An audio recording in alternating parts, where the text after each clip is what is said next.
So why don't I open the meeting at 6:03 p.m. Excuse me.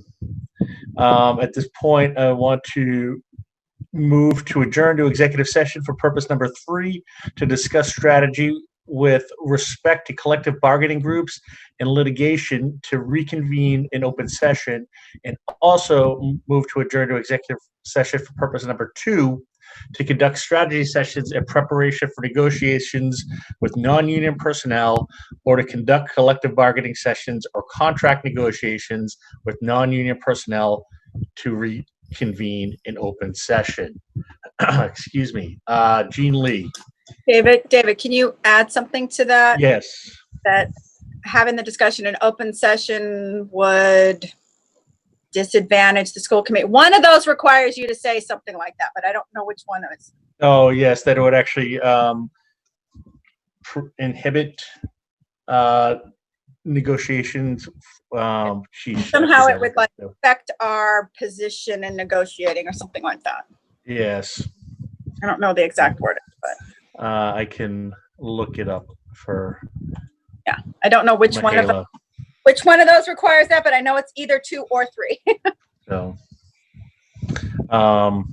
but yes, just in regards to being able to maintain our position in negotiations. So, Jean. I would second that if it hadn't been. Oh, thanks, Michelle. Excuse me, Jean. Yes. Ty? Yes. Peter?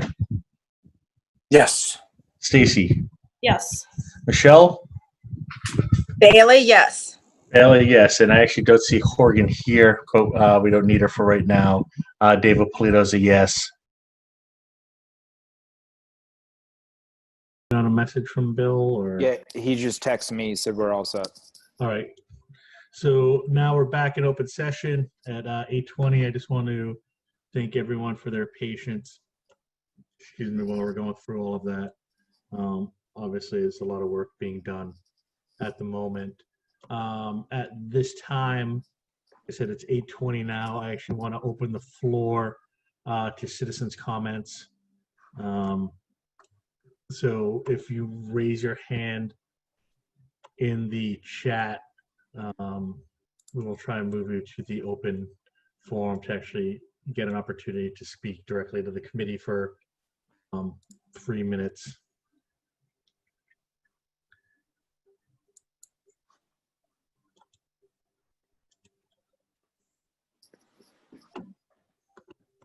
Participants.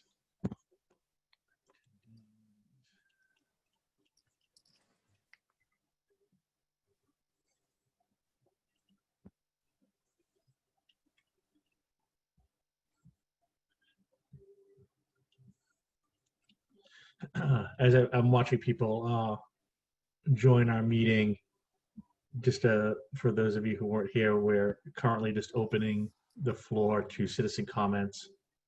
I just want to give it another minute before we move on with our agenda.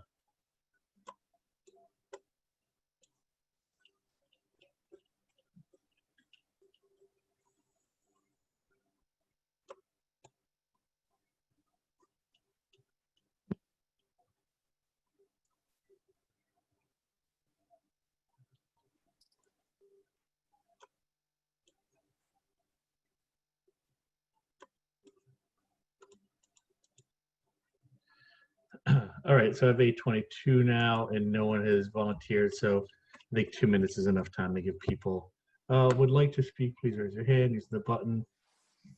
Any way to put Mary Beth's name instead of Julie's in the box? I think I can do that. So, excuse me. Thank you, Mary. Okay, the first item on the agenda is a superintendent transition plan. I think give Mary Beth an opportunity to sort of introduce herself and speak to y'all for the first time, and sort of let her discuss what her and Julie have been going over for the transition. So I don't know which one of you sort of wants to take the lead here, but the floor is yours.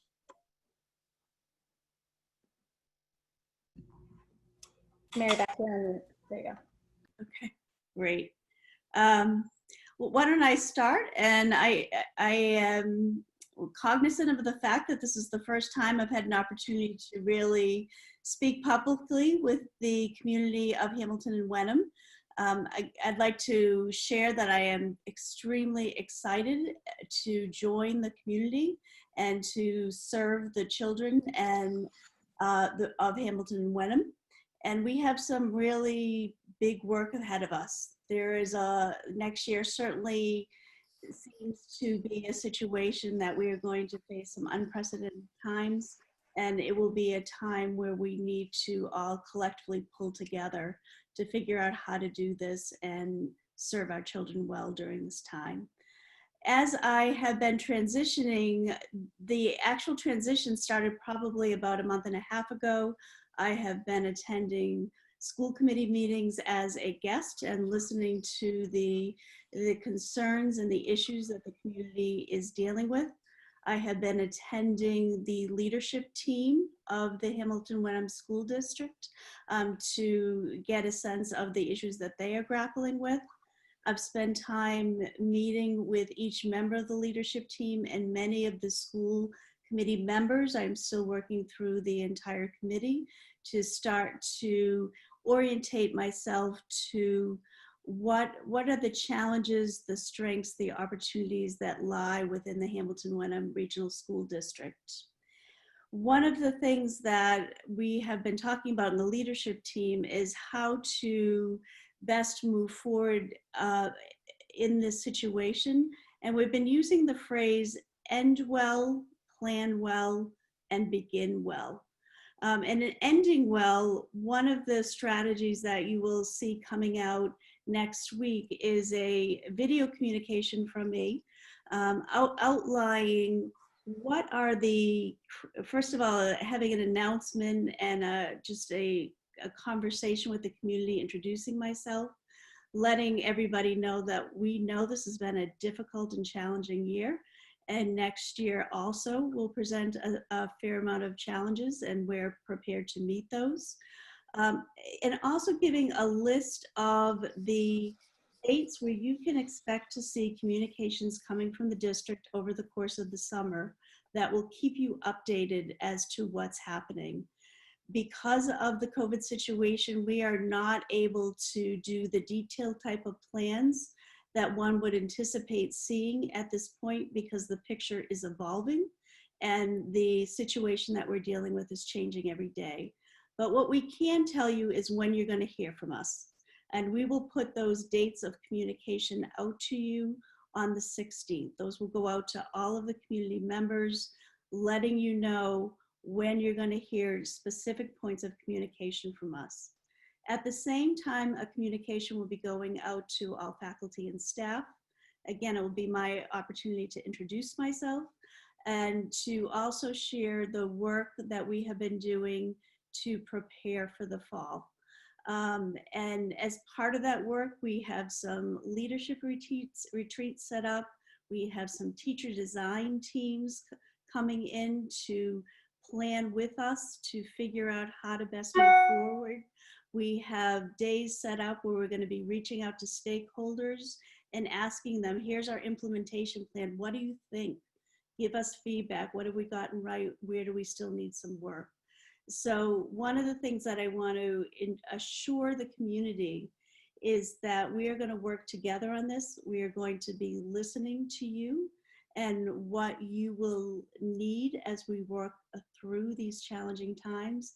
And we will be working collaboratively with our teachers. They are going to give us great support, great direction, and help us design what we will put in front of students once we know from the state what education will be mandated to look like next year.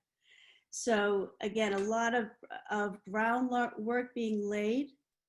June 16th is a day that you will expect to see a formal communication coming directly from me. And the leadership team already has retreat dates scheduled for June and for August. And we have weeks scheduled for teachers to come in and help us with the design. So while we are still facing many unknowns, we are sitting with uncertainty.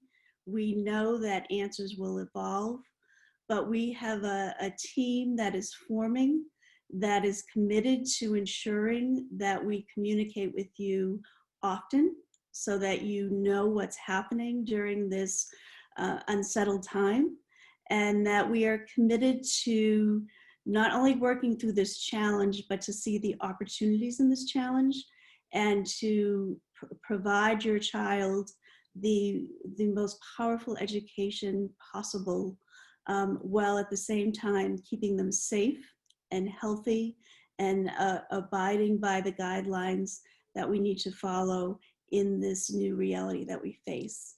One last thing that I would like to share is that as part of the transition plan, you will also see office hours that I will be putting out. They will be office hours for teachers and staff, and there will be office hours for parents, community members, and for students. I would love to hear what's on your mind. I would love to hear from you what are the wonderful things about this district and where can we grow. And so as part of the communication that you will see on the 16th, I will be posting those office hours, and I invite and welcome folks to come in, say hi, and let's have a conversation about how we take this amazing district and move it in a forward and positive direction, even in the face of adversity. Again, I am greatly privileged to serve your community as superintendent, and I welcome you to come in to talk and let me know if I am not giving you the kind of information and communication that you need to feel informed during these difficult times. Again, thank you, and I'll turn it back over to the committee. So thank you for joining us, Maria Beth. Excuse me. Sorry, your introduction got a little messed up as my kids ran into the room and scared the crap out of me. But yeah, no, we're really great to, you've been great at sort of being here over the past couple of months, while we know you're putting out your own fires in your district up in Vermont. So we really very much appreciate all the time that you actually have been here and visible. So Michelle, I just saw your hand up. Yep. So because the way people communicate these days is through social media, one of the questions has been about the start of the school year, how parents will be involved in that. And so what we can say to them is that on the 16th, clearly there will be a communication, but additionally, when you talk about stakeholders having input, that would include parents. Of course, right? Yeah. And that you'll have office hours that they would have the opportunity to come and speak about what you're doing well, in addition to anything else that they need. For sure, right? So we're going to be reaching out to stakeholder groups. We're going to need to hear from parents. This situation is not only impactful for students and for our faculty, but we know the heavy lift that parents have been doing at home. And whatever comes forward in terms of a plan, we know that it's going to impact families. Yeah. And we need to hear from families about how can we do this in a way that is going to make it easy for your family to adjust to whatever the new reality is. And we want to know what those things are. So things like surveys, we're looking at bringing in some focus groups to hear from parents.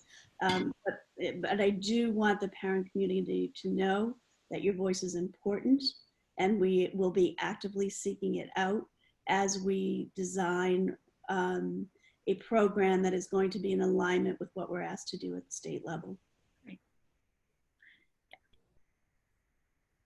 And in preparation for the transition, we do have a team of leaders that are working on a parent survey now. We want to capture your feelings, your thoughts about what worked well during the remote learning and what we could be doing better.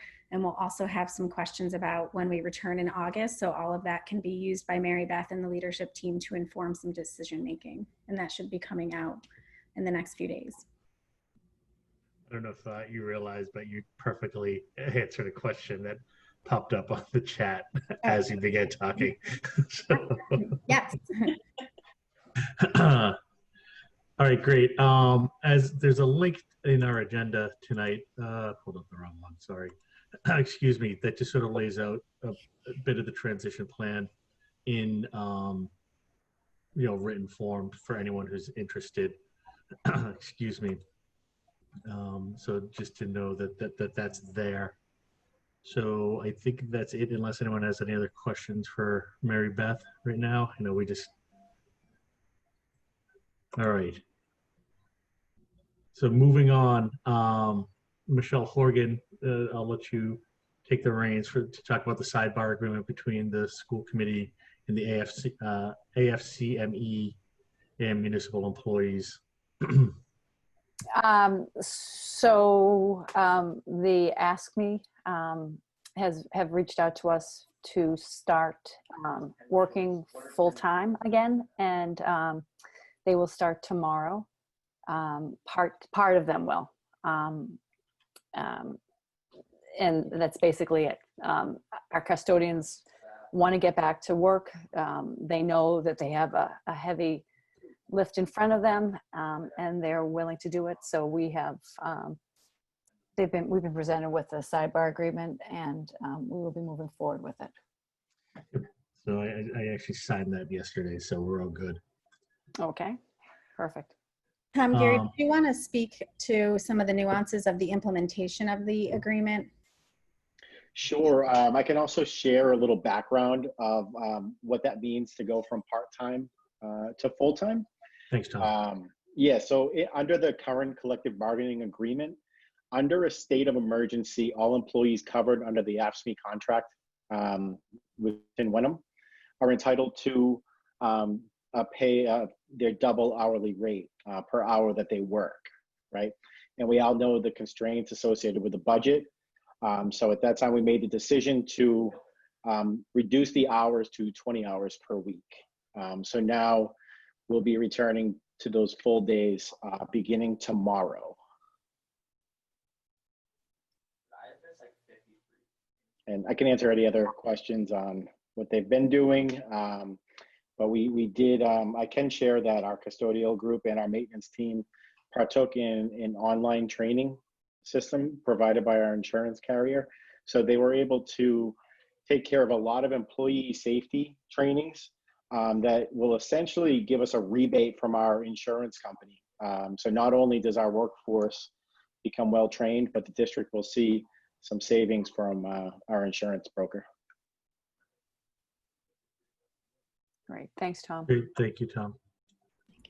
So now I'm a little confused. How could this have been approved by David? Doesn't a sidebar require approval of the committee?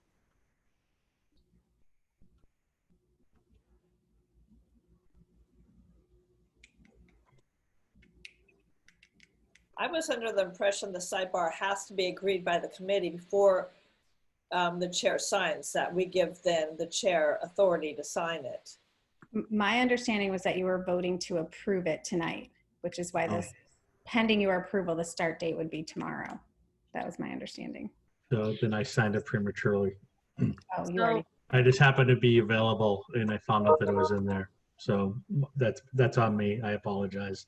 So I should note that I have not returned that to the group with the anticipation that it was having action taken tonight by the committee.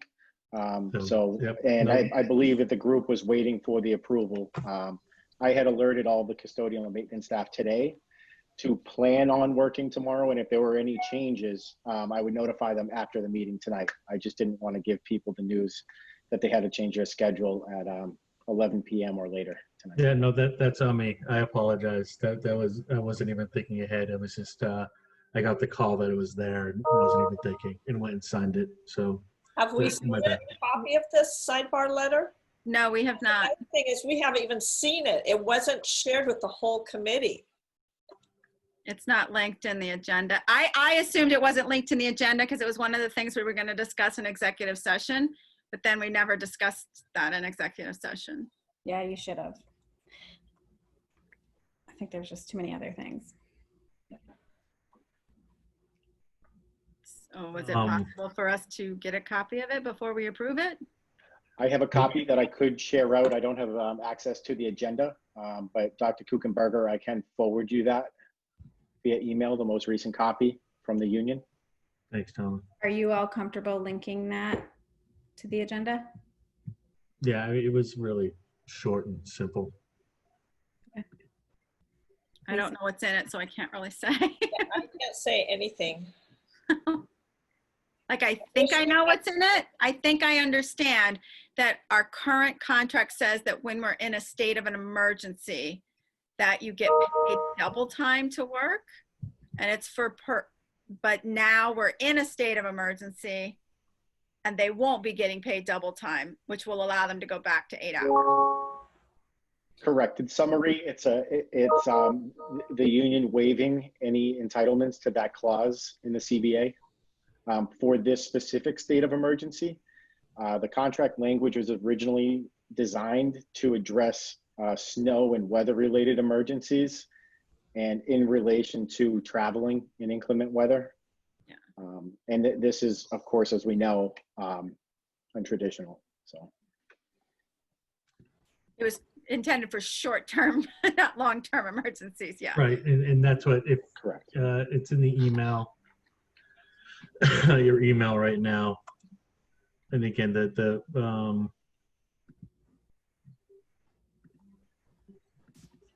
main point is one.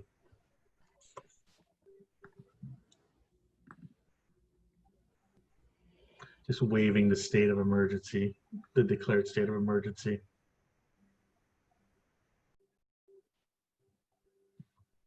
Was this sidebar letter vetted through legal at all?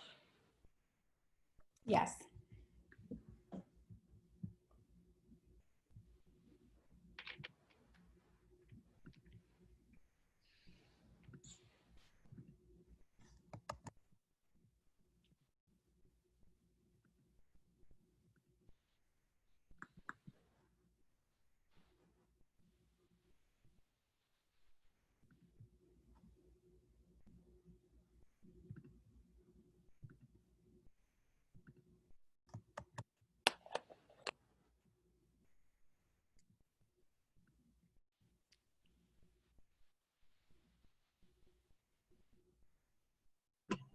I can link it to the agenda whenever you're ready. Yeah, I just want to give everyone a second to read it first. Make sure they're comfortable with it. I don't think there'll be any issues, but just give them a second.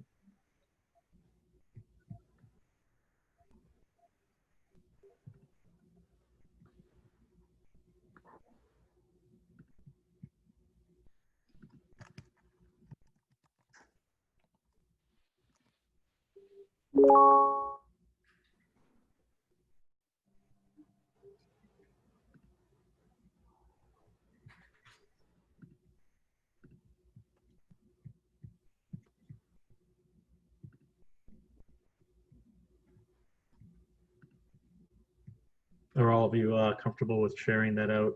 We can actually put on the share the screen if we want to discuss it.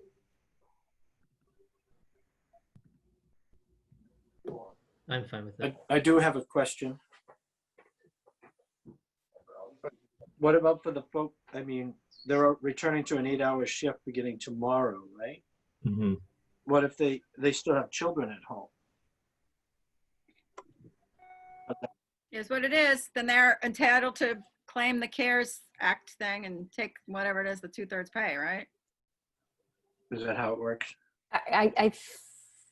I happened to run into a custodian today, and he did say that if people had plans other than going back to work on Thursday, they would make arrangements. So they are understanding that.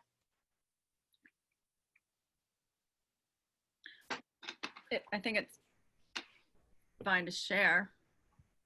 Do you mind sharing that? Everybody over? think it's fine to put on the link to the agenda? Is there any other?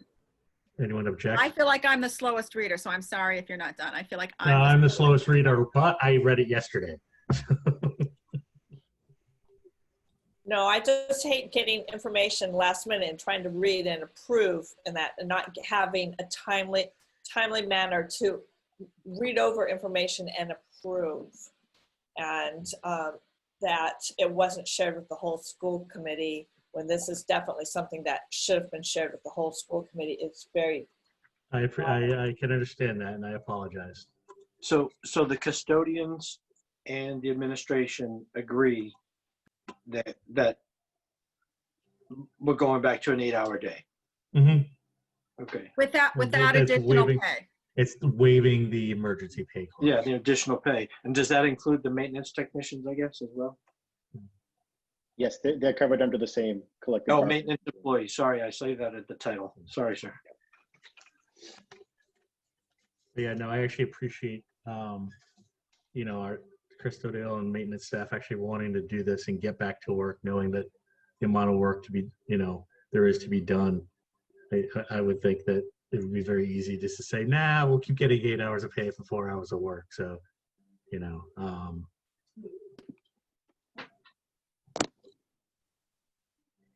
And this is just the regular summer cleanup. Wax the floors, clean everything down, paint, prep, repair, Deep That's cleaning correct. classrooms. deep cleaning. Yep. So the intent is to also get an early start on some of that work in order to prepare for some of the unknown changes to the facility that we may have to make. I think this is an excellent plan, and I'm glad that they're willing to waive this, because obviously it's a clause that they don't have to waive, but they Right. understand that we're all on the same team and we're here to get a job done. Yeah, so it's great. and We are very again, lucky. We are very lucky to have such a high quality professional team of custodians and maintenance workers. And also that they are willing to collaborate and work with us. Absolutely. excellent. Can we get a motion to approve it then? So my make- signature can actually be legit. Yep, I make a motion that we approve the sidebar agreement between the Hamilton Wenham Regional School Committee and the ASCME and the municipal employees. Thanks, second. Thanks, Stacy. Any more discussion? So, all right, great. Peter Walsick, Yes. Ian Lee, Yes. Ty Prima, Yes. Michelle Bailey, Thankfully, yes. Michelle Horgan, Yes. Stacy Metternich, Yes. and I'm a yes. Again, just sorry about that.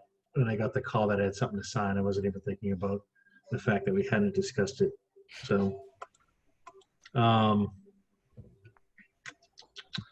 right, now up next is honoring a retiree, Ann Burnham, who's been here for, is that 20 years? The food service worker within our district is retiring this year. Do you want to say anything, Dr. Kuchenberger? So I thought that our director of food services was going to be able to join us, but I'm not quite sure with the length of our executive session. We might have lost her. I don't know, Vinny, do you see Catherine over in the attendees list? No. No, okay. So I don't know Anne as well as she does, and I'm disappointed that I'm not more prepared to speak to her dedication to the district, but I know that when we asked her to join for the Zoom call, she just simply did not want a big fuss made. But to have that level of commitment in our food service department is so important to ensuring that our students have reliable, healthy, nutritious meals each and every day. And I know that Catherine has been working really hard to grow a really strong food service team, and Anne was a very important member of that team. And so we just want to thank her for her many years of service and wish her well in retirement, and hope that she's able to be happy and safe and enjoy some spare time. Maybe we'll get to start going somewhere soon. So I hope she has big plans for retirement. Great. Vinny, did you want to add anything? I'm sorry, which school did she work at? She worked at Bucher. Yeah, I think she's the one that has the accent. Yeah, Luann. Sweet. Yep. No, one of Dante's favorite people. Miss Burnham. Yeah. Say thank you, Mrs. She Burnham. makes great cookies. Say thank you, Mrs. Burnham. Say thank you. And always gave such tremendous opportunities to explore different foods. Like it might be Kiwi Day, or it might, it was like great. Oh, awesome. That's awesome. I did. Thank you so much for all the service. You've given to the district. 20 years is a long time, but I'm not being facetious when I say that you are definitely one of Dante's favorite people in the world. So, kid loves his food.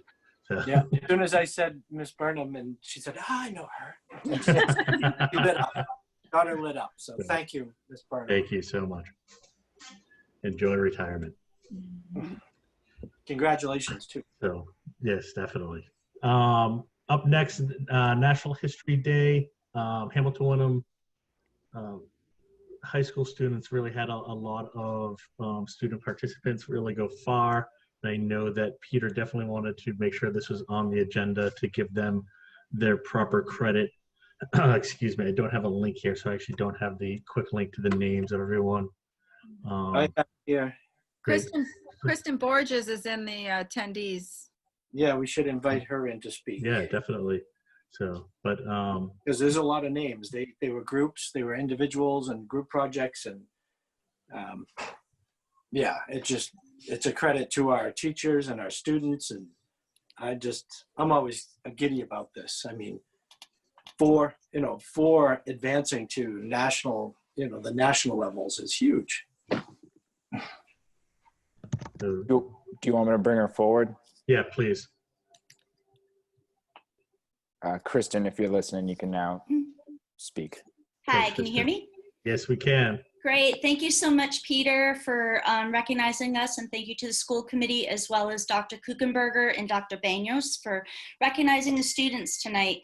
National History Day contest is the final stage of a series of contests that begin at the local level and then move through regional and state levels.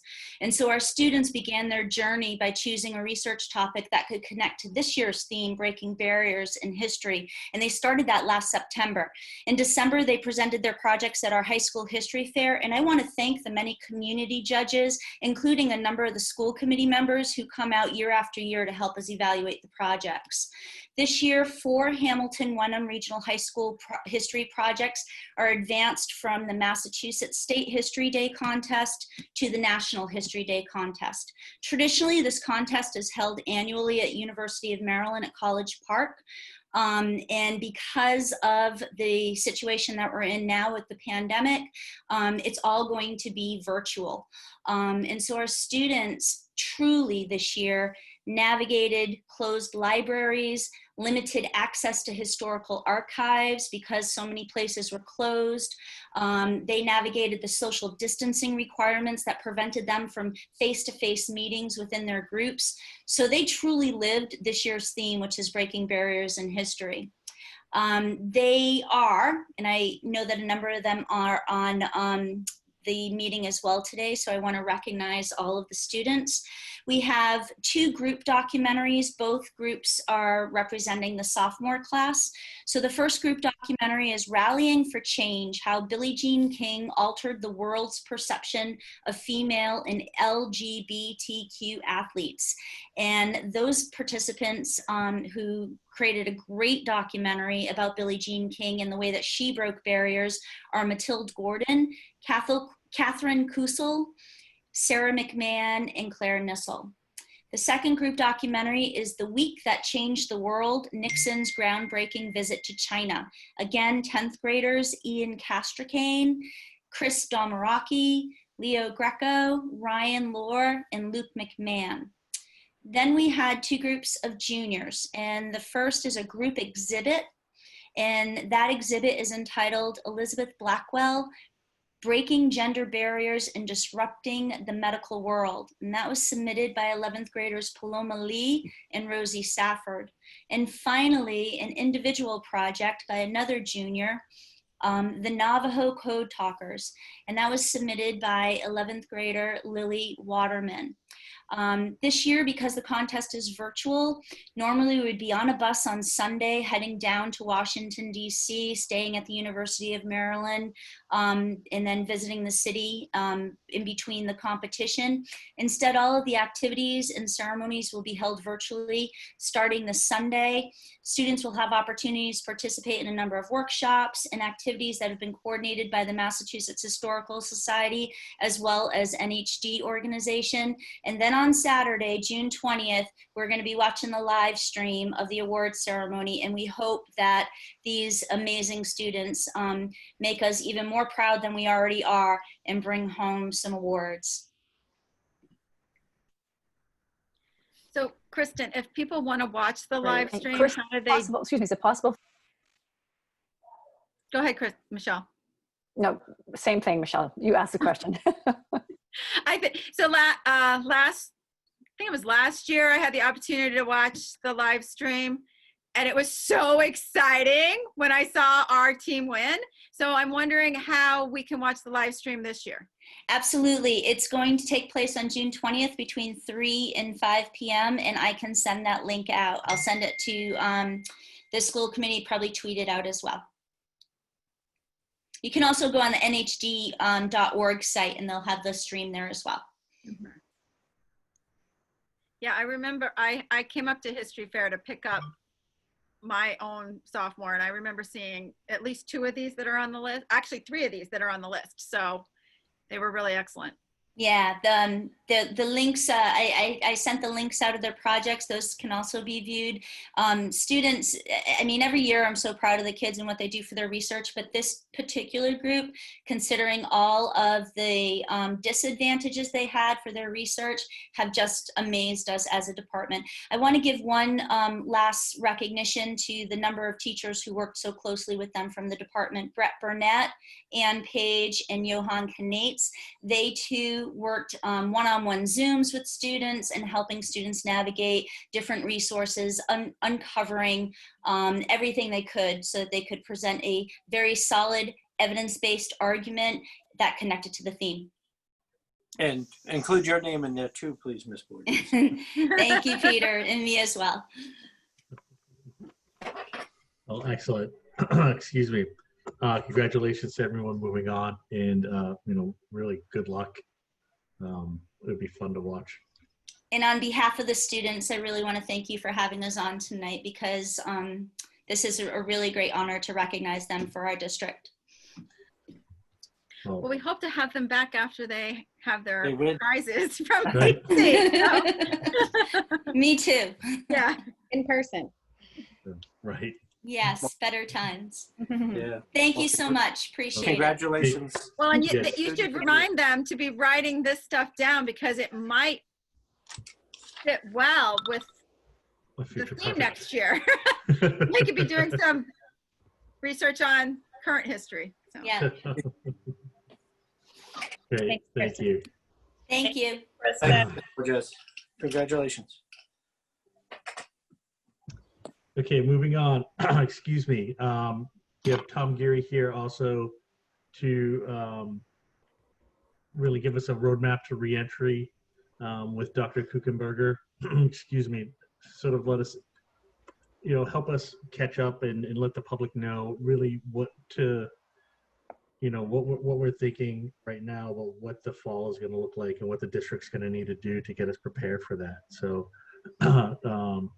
thank you. I know we tabled this discussion from last week, but thanks for actually putting this together to share with everyone. Okay, thank you, David. I'm just gonna get my screen set up here. Hopefully everyone can see my screen. Oh, hold on, that's not gonna do it. Okay. Before I get started, I do want to address the conversation that I've learned has been occurring over social media. We did not get to present our slides last week, and there were originally 2 slides that illustrated 2 different classrooms, one right here from Hamilton Wenham and one from a classroom in China that was an example of the way that some teachers are getting creative around helping students learn how to social distance when we're back in a school setting. We have learned that the photo was offensive to some people, and some folks found it to be insensitive. I was able to have a couple of conversations with folks directly today. I did decide to take the photos out immediately when I learned that people were perceiving them in a way that was different than what was intended. I understand that the imagery without explanation left the door open for people to make their own story about what those images meant. And I want to just say that I am sorry for anyone who was hurt by those images. That was not the intent behind it. And want you to know that we are committed to doing better and being more thoughtful and being more aware of our biases when we are putting together presentations and slides to share with the community. So again, I do apologize. I never intended to offend anyone with those images. And as I said, I'm committed to doing much better moving forward. Yes, and I also share the same sentiments as Dr. Kuchenberger. Yes, we've spent a lot of time talking, processing the decision-making and the choice to use those images, and just want you all to know that we hear you, we see you, and we may not fully understand the impact that it had on you, but we are committed to listening and having those difficult conversations so that we can do better moving forward. So thank you for those who did reach out directly. That was very valuable and helpful to know that we could have the conversation rather than know that it was happening in a space that I don't have access to. So our intent— Or do you want to? So our intent tonight is just to begin starting to get people thinking about what will the roadmap for returning to school look like. Obviously, we're in a unique position. Not only do we have all of the uncertainty of what school will look like, we have a really important transition happening. You heard our incoming superintendent, Mary Beth Banyos, speak earlier. She and I have been collaborating a lot. We've been deciding together when is the right time to make what decisions. We are on statewide calls together and then often call each other, text each other, and debrief afterward just to check our thinking and think about what this will look like moving forward. With that being said, we didn't want to just do nothing while we wait for guidance. We want to start brainstorming and thinking about what are all of the areas that may be impacted and what are some of the things we can start to think about so that we can have our best thinking as we move forward. And so this is just a window into some of the work that's been going on. Hold on, I have to move my, can you guys see my image bar when I? Yes. Okay, let me move that out of the way there. If it's in the way, just let me know. Okay, so there is a lot of uncertainty. That's the known. The one thing that we do know in this moment is that school will look very different when we return. We do have some initial guidance that we'll talk about throughout this presentation, and we are preparing for ESY, which is the extended school year. We do anticipate having some students come to school for in-person therapies and services, and our Director of Student Services is working really closely with Tom Geary and our lead nurse to think about all of the different nuances and logistics of things we need to do that well and safely. And so those plans are evolving, and we will certainly be communicating them with you as we have more concrete details. That guidance on extended school year just came out on Sunday. And so we had a meeting on Monday to process parts of it. We had a meeting on Tuesday. And then, as I said, Tom, Leah, and Stacy met again today to work on that as well. So the one thing we do know is that school is going to look really different. How different, that is still to be determined based on how well we do with the coronavirus in terms of practicing safety around that, and also how the coronavirus evolves over the next few weeks and months. And even when we receive the initial guidance, that is going to probably change as we learn more and get closer to the start of the school year. So I mentioned earlier that the leadership team is working on a parent survey. It's going to ask you a lot of questions about the remote learning process, what worked for your family, what didn't. It's going to ask questions about devices and internet connections, because we want to know all of that. We do anticipate that we will be probably in some form of remote learning again in the future. And so we want to be prepared to do that even better than we did this time around. So in terms of state guidance, we know that school districts across the Commonwealth are going to be asked to adhere to a statewide model. That's really different than what happened during this extended closure. We had guidance with lots of localized decisions that could be made. And what that led to were a lot of districts comparing, or a lot of families comparing districts to districts, teachers to teachers, and that wasn't the intent behind that. So the commissioner has signaled to superintendents that 85 to 90% of the guidance is going to be mandated, which means that they are going to develop a statewide model, and about 10% of the decisions will be localized and customized to your community. With that being said, there is going to be a waiver process that will allow school districts to deviate from that prescribed model, depending on what's happening in your community. So for example, if you're a hotspot, you might have a different plan. If you have very few numbers of COVID in your community, you might be requesting a different plan. So let's say the prescribed model is some form of hybrid. Sometime in school, sometime out of school. That's one of the things that we've heard.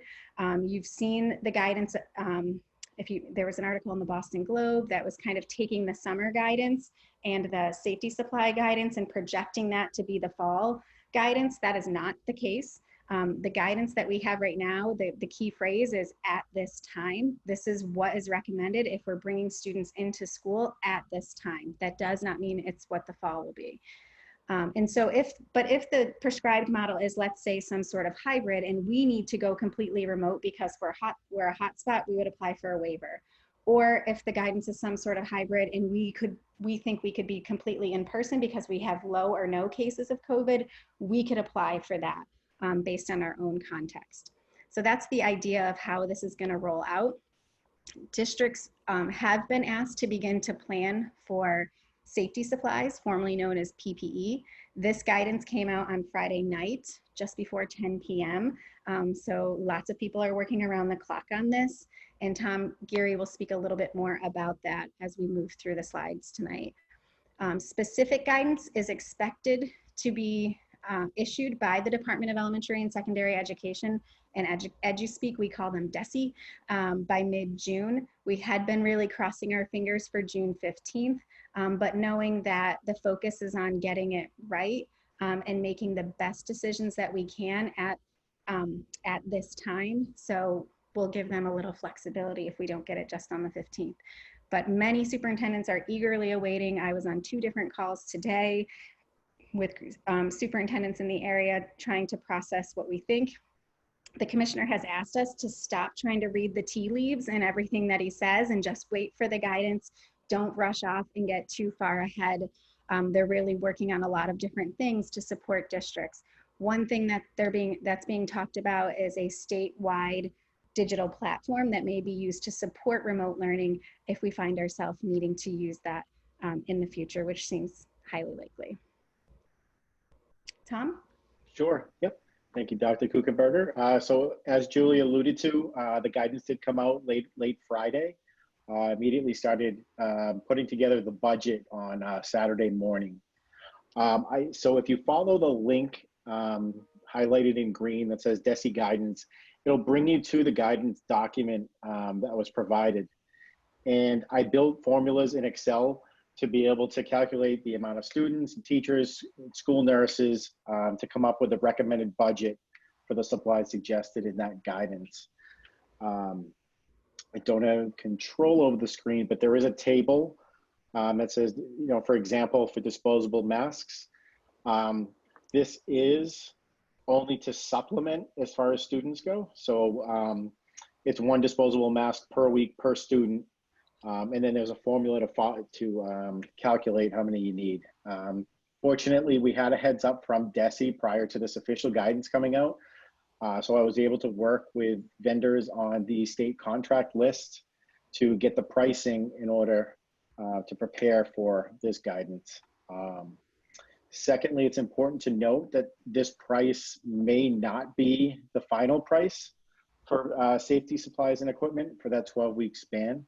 Right now, the DESE is working with all of the communities to put together a power purchase, right? So, so school districts aren't competing against each other, much like everybody saw unfold on a national scale as states were competing for ventilators and PPE across the country.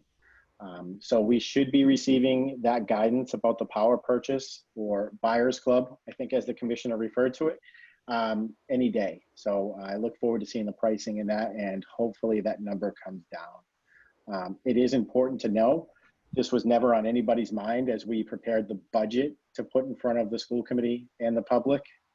So that'll have to be a discussion of where we pay for these items from. And I should caution everybody again, this is for a 12-week supply. And DESE has advised us to track our usage and be able to provide better numbers as we move along through the school year. So just like in a traditional school year, you're back to school shopping, you think about the new lunchbox, maybe the new backpack if you need one, the new sneakers, new clothes. Don't forget, you'll also need new masks. And finding a mask that you like, that's comfortable, that fits right. I've tested out a bunch of them. And then making sure that it's something that can be washed. So just when you come home, just like you wash your clothes and things, you'll want to wash your mask every day. And we'll be doing a lot of training with staff and students about, how to move about and use the safety supplies in a safe way, because we all know and have heard that if you're not keeping them clean, if you're touching your face a lot or touching your mask a lot, it doesn't do what it's intended to do. But more to come with that, but just figured I'd do a little PSA while we're talking about safety supplies and get that in your minds as you're thinking about school supplies and school shopping. Sure, and I'd also like to note some of the other requirements in this guidance. I think basically it's to provide 2 gallons of hand sanitizer per classroom throughout the district. So we carried that number. And something new to me that I haven't had to do in the past is price out medical waste. So we would have to be responsible for disposing of medical waste to meet all the regulations in Massachusetts. So I'm still doing the research on that piece and working with some of my peers and peer groups to be able to figure out the scope of what that looks like.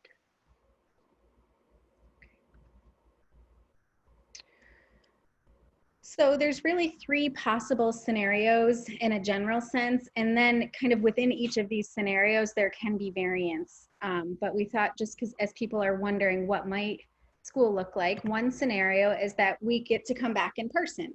And even if we're 100% in person, we know that we're still going to have heightened hand hygiene, social distancing, and thinking about ways to minimize density of students. So like, would we eat in the cafeteria? Would we not? Does arrival time look differently?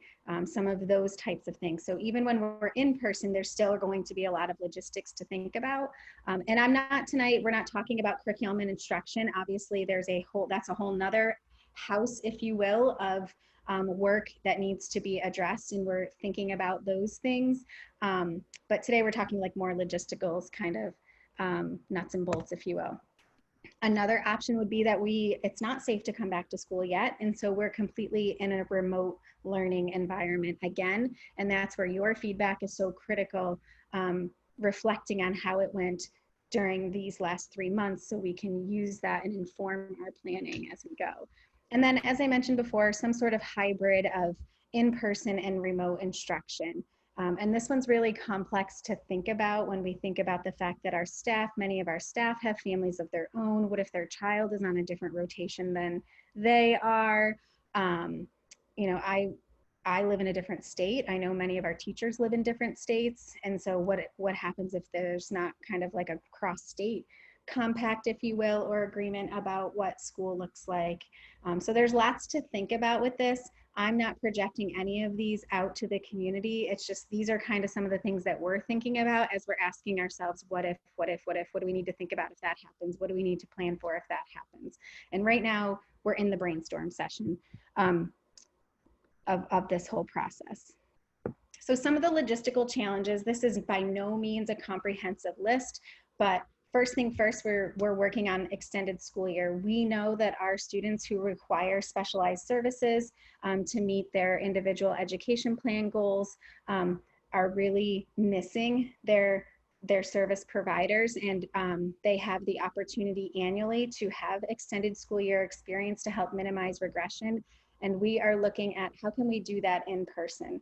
So right now, likely the first week will still be remote, but then how can we kind of, based on individual student needs, start to create some ways for them to receive direct services in person where families are comfortable. So there's lots of conversations that need to be had with families, with teachers.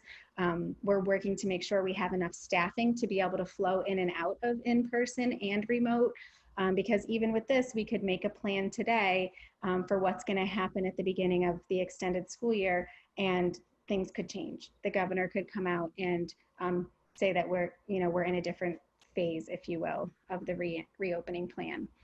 We'll have to create master schedules and classroom placements for all of the grade levels. It might not look like a typical classroom schedule. It might not be a typical classroom placement. So again, we're trying to think about how can we make plans for what we know at this time, but then also how will we have like a plan B, C, and in some cases even D and beyond if the scenario changes. We'll have to adapt our curriculum to accelerate learning. The language that we've been using as a leadership team is accelerate learning, not thinking about this as remediation, but how do we meet kids where they are and then help them gain skills quickly and effectively. So all of our curriculum will need some sort of adaptation, and also our focus really when we come back to school. In my mind, I'm really thinking about 3 new R's, not reading, writing, arithmetic, but thinking about relationships first. How do we quickly develop meaningful, authentic relationships with our kids? Because we could be in person one week and in remote and the next, right? And we know how important relationships are all the time. In this setting, it becomes like oxygen. Routines, making sure that everyone has clarity around their routines and feels safe and confident moving around their classroom or the building. And then resilience. We've all experienced this traumatic event in a really, really different way. And we all have work to do around emotional resilience, having patience to really focus on some of those social emotional needs of our students and our staff and ourselves as school and district leaders, so that we can be healthy and supportive in the process of reopening. Tom and his team are working on determining the specific cleaning and disinfecting procedures. When do you disinfect versus when do you clean? What's the nuance between that? What are the products that we use? Those are all things that we're thinking about. We're planning and designing, or we will need to plan and design safe physical learning environments. So some of the things we've learned from our colleagues around the globe is that they've had to put signage in the schools, so hallways are one direction, or they've had to put, like plexiglass dividers up in certain areas of the school. For students who need toileting support, there's different precautions around that. We have to think about our nurses station and having a space for students and staff who may become ill to be, quarantined, if you will, in a safe way. So there's a lot of things to think about in terms of the learning environment. If we have to practice 6 foot apart social distancing in that radius, what kind of furniture do we need for that? Do we have the right furniture? Can we use what we have? Do we have enough of what we have in order to do that safely? So lots of things we're thinking about with that. We're also thinking about taking the learning outside. What would that look like? Could we use more open spaces and run more classes outside? Again, this is just the brainstorming session. We have not had all of these conversations with all of the educators who need to be part of this, the teachers who need to be part of it, but we're just trying to think, what are all the areas we're going to focus on. Some other logistical challenges, Tom talked about procuring the safety supplies. We're really, worried that there could be supply chain issues. So we're looking forward to that power purchasing through DESE so that we don't end up in bidding wars with our colleagues. Thinking about transportation, what might that look like? How do we do that safely? We also have to look at policies that may be affected. So the attendance policy, the time on learning policy, the homeschooling policy, there's many that will be impacted. Once we know that guidance, we'll start some of that work, and the school committee will play a really big role in that.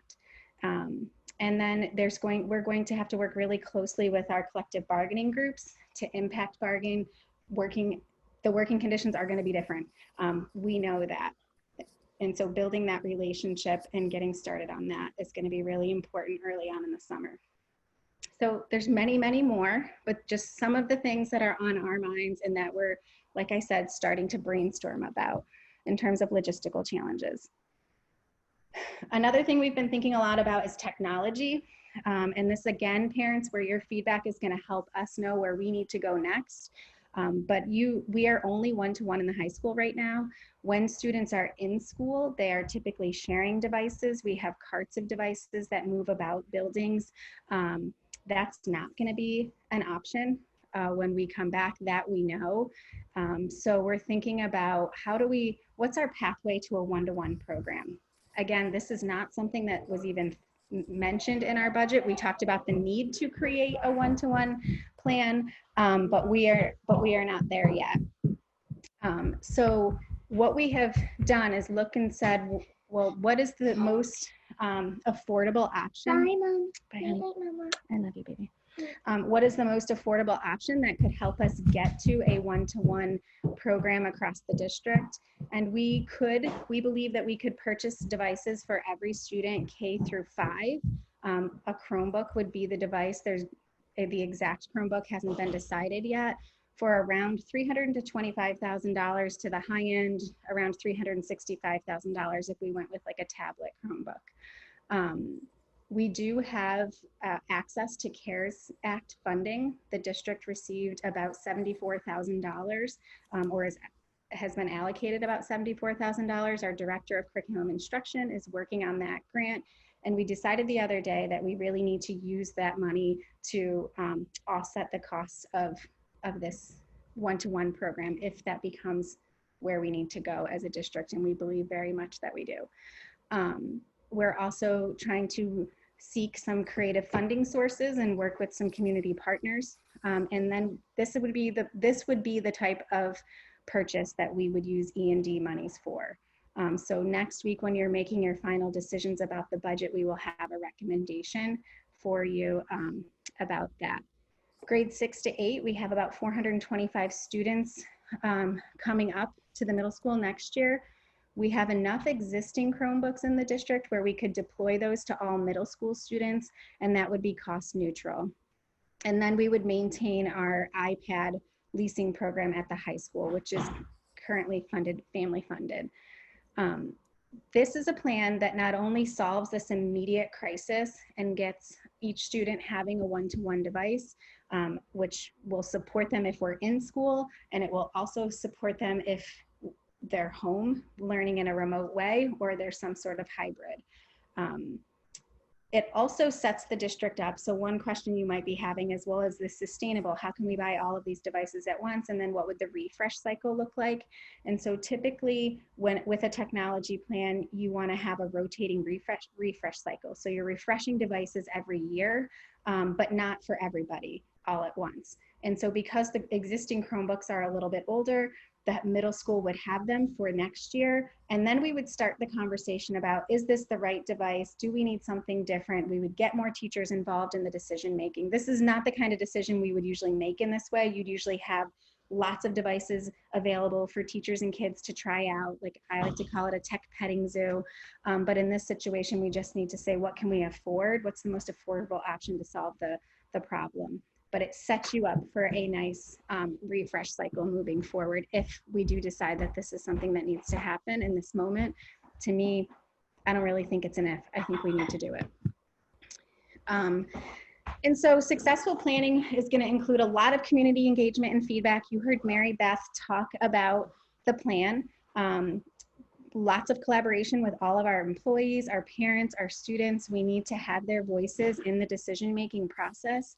We also need to, as a community, really develop a flexible mindset and become comfortable with uncertainty, because that is one thing we are certain of. There's going to be lots of unknowns as we go. And then a lot of communication. Again, you heard Mary Beth talk about her communication plan. I think it's excellent. I think she's spot on in saying that we might not be able to tell you everything, but we can tell you when we're going to tell you something. And I really like that approach to this. So to quote my colleague, the goal is to end well, plan well, and begin well. And with that, we'll answer any questions that you have, and happy to elaborate on any aspect of our thinking at this time.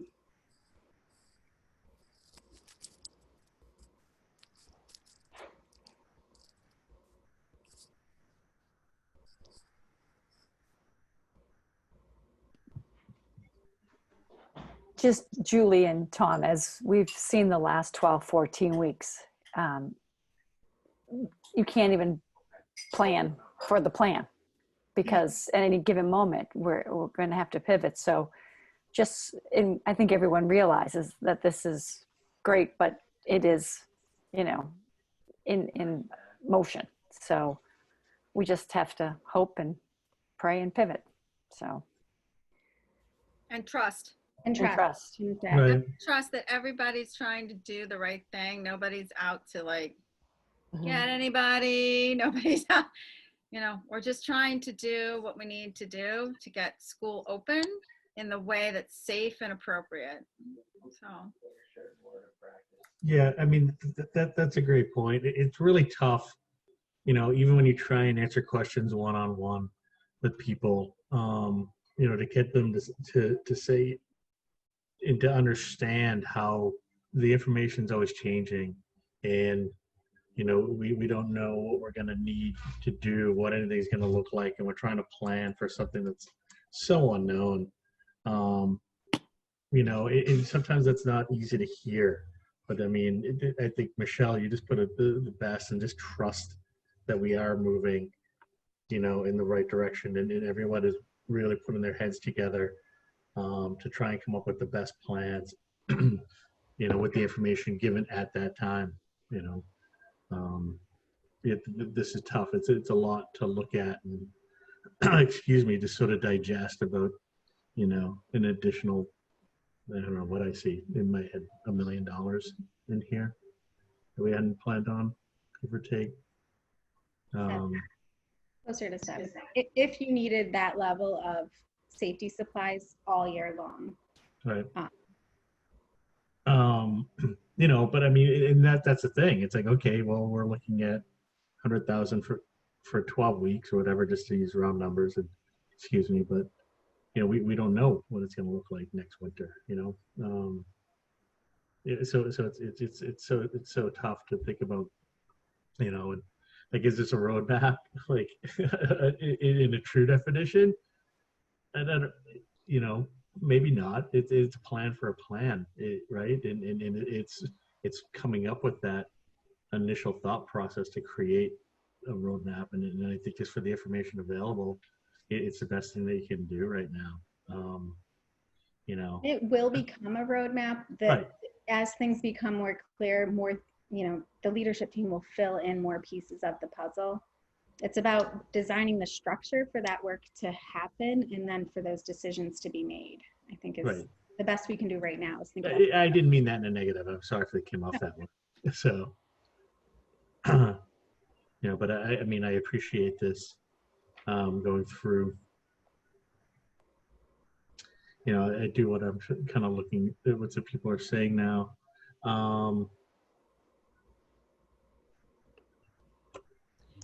So about families. What's the next agenda item? So next agenda item is the discussion on the budget. So we wanted to present this before the budget so that as part of your discussions, you can think about E&D, you can think about how are we going to manage some of these unexpected costs, because as many of you have said tonight, none of these were thought of in the budget development process.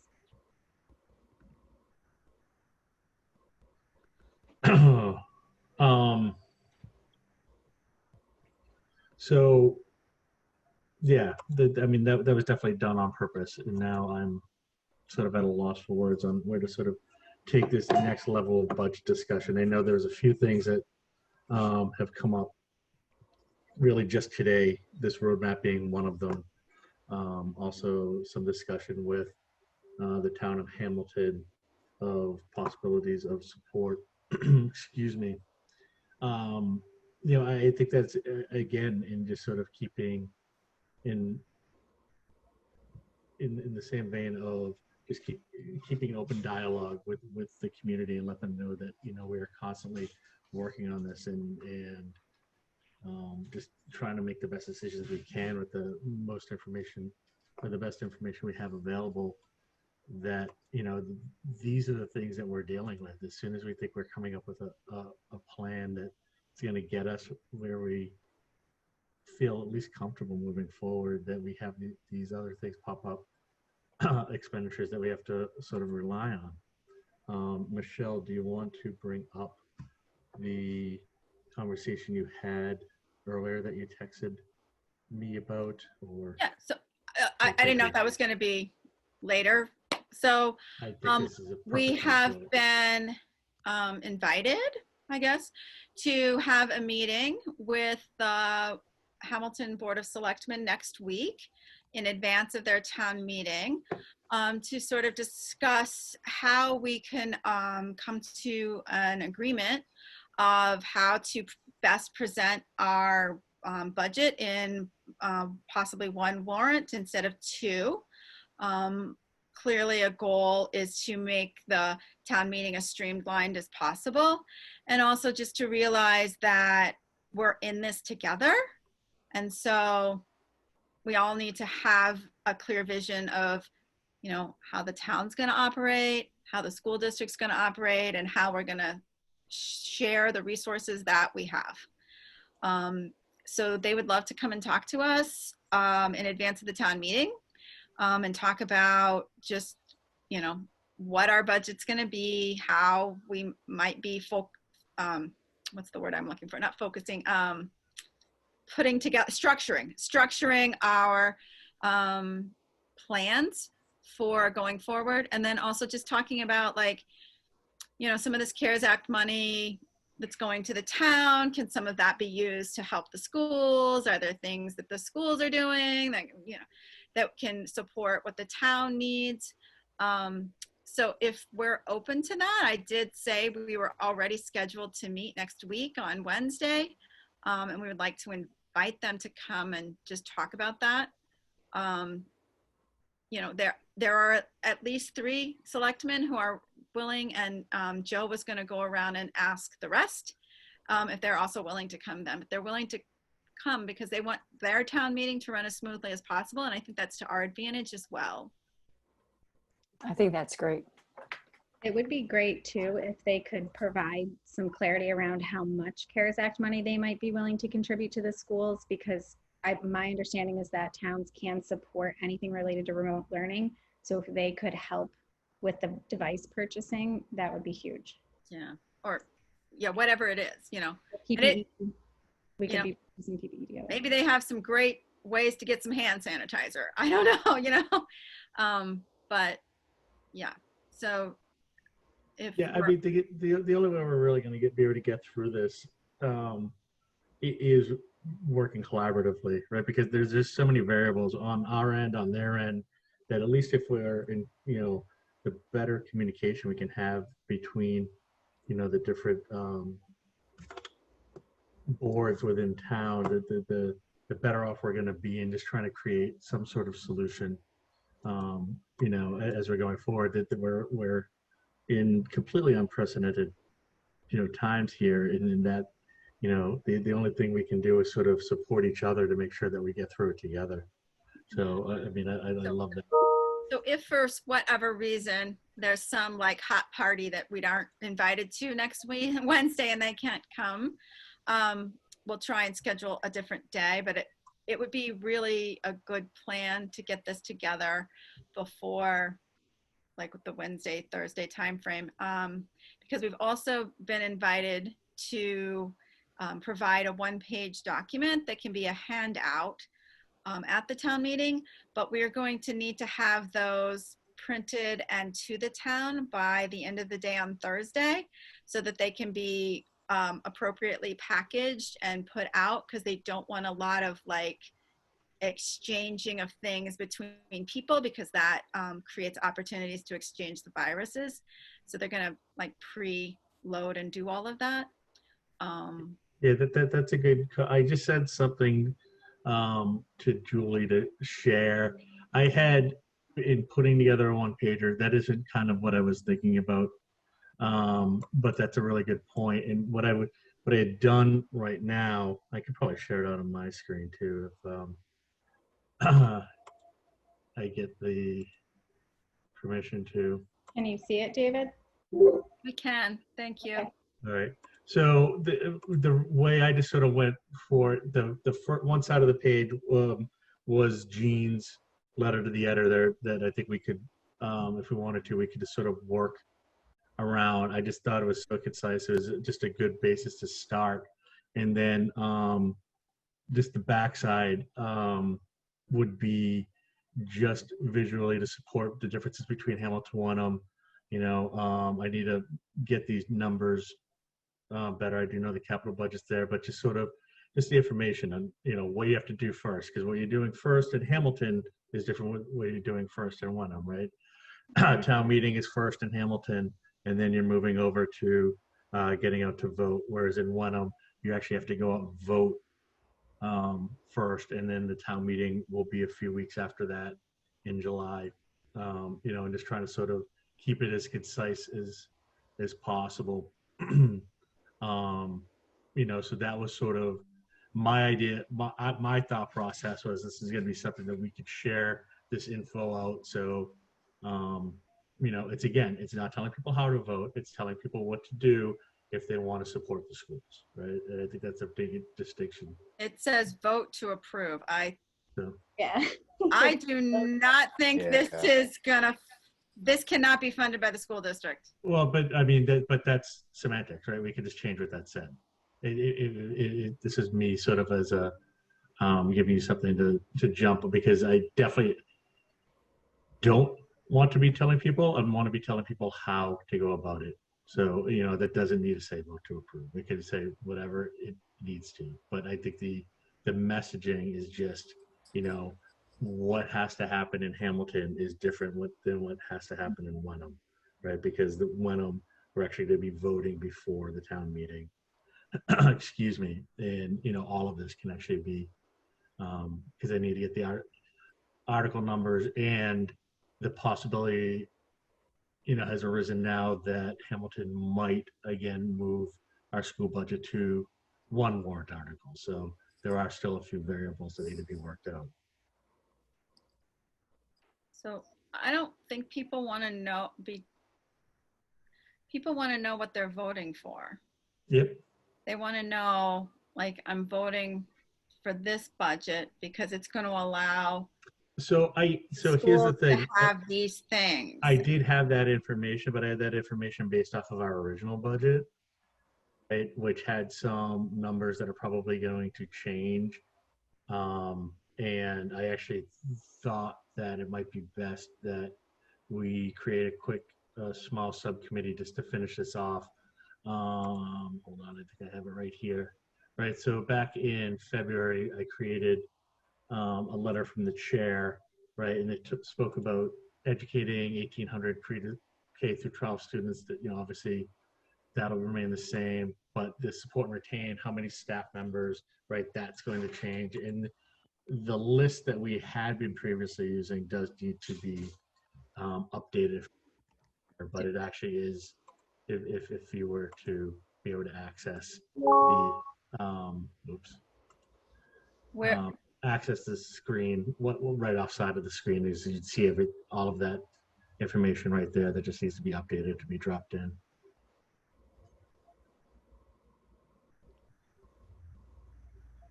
I just don't think this provides people the information they're going to need.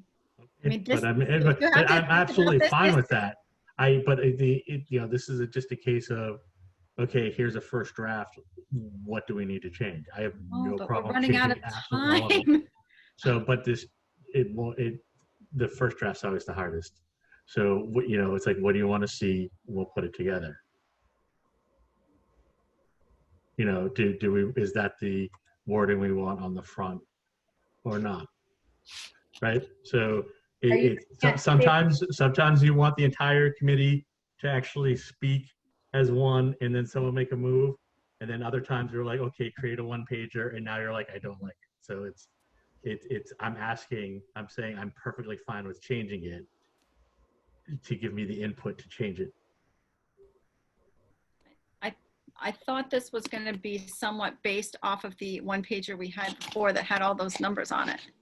So again, I just told you the one pager that we had before, the letter to the letter from the chair, the numbers aren't, the numbers don't take into account the changes because we haven't voted on some of the changes that the numbers address, as in how much staff we're going to have.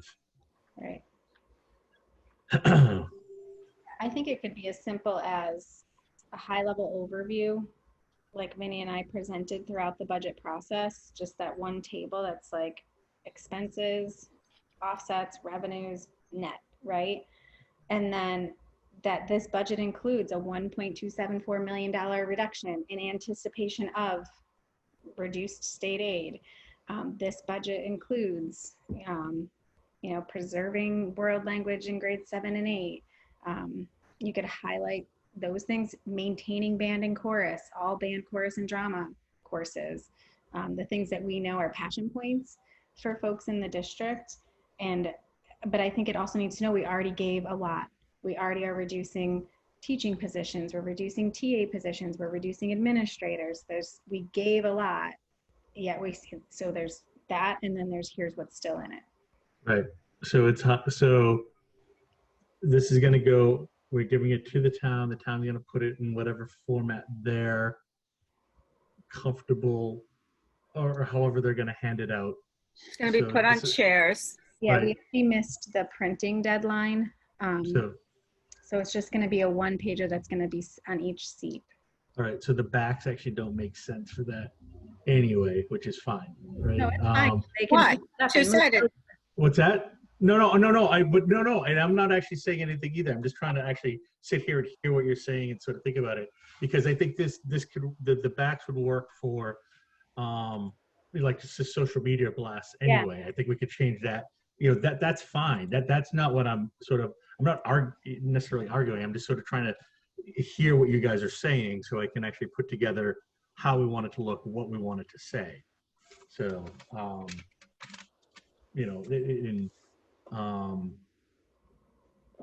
so do we like the idea of having I just thought that Jean did a great job writing that letter, just having something written on one side, or do we just want it all sort of not at the expense of visual explanation or numbers. Okay. Awesome. Nope, that's good too. I think Jean's letter could be something that goes to families through Blackboard Connect over the next day or two. And Michelle Bailey, you were going to get the information on how they absentee vote. Okay, sure. I've been tweeting that out all week long. Yep. We could. I'm just saying we could send that information through Blackboard Connect so families have it directly in their inbox. Yep. For folks who maybe aren't comfortable going to a town meeting. You can't vote absentee. I'm sorry, I meant the election for those. That way they can still have a voice. Yep. Yeah, the letter should be taken off the one pager, I think, and just, if we're going to do it, Blackboard. And it needs to be a piece that's going to give the information in one page explaining what this budget's about, because Okay. right now, what's on there now isn't explaining that. It's Okay. just saying vote. But people want to see the data. Okay.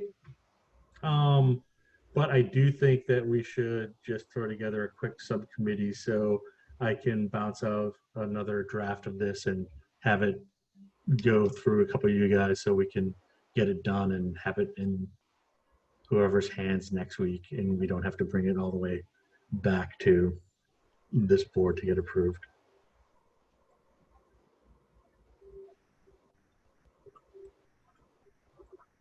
Do And I'll we speak at does once. this need to be, so Michelle, I don't remember either than Michelle, since you both were on the meeting, does the one pager doesn't need to go back to the Board of Selectmen, right? No. It's ours to distribute at town. Mhm. Well, I think the moderator wanted to the take a look at moderator has to approve us to pass something out. So we have to get it to Bill Bowler Right, to okay. approve. I'm sure he will approve it if it's reasonable. I mean, he's a reasonable person. He already Um, did approve in the task force for us to have a one pager. Yeah. I don't know if he has to approve the content of it. Yeah, so, and the town is willing to accept them, but we have to get them by the end of the day on Thursday. Tomorrow. Which means, no, end of the day next week on Thursday. 18. So yeah, then I'm definitely thinking if we do a quick little subcommittee, throw this off, bounce that off, have it finally just to go through the full board approval next Wednesday, and we're done. I just know that it'll help me to be able to bounce it off one or two of you guys just to get feedback. Yeah, that's fine. I'll look at it. So if it's a subcommittee, you have to meet in a posted meeting. So So Right.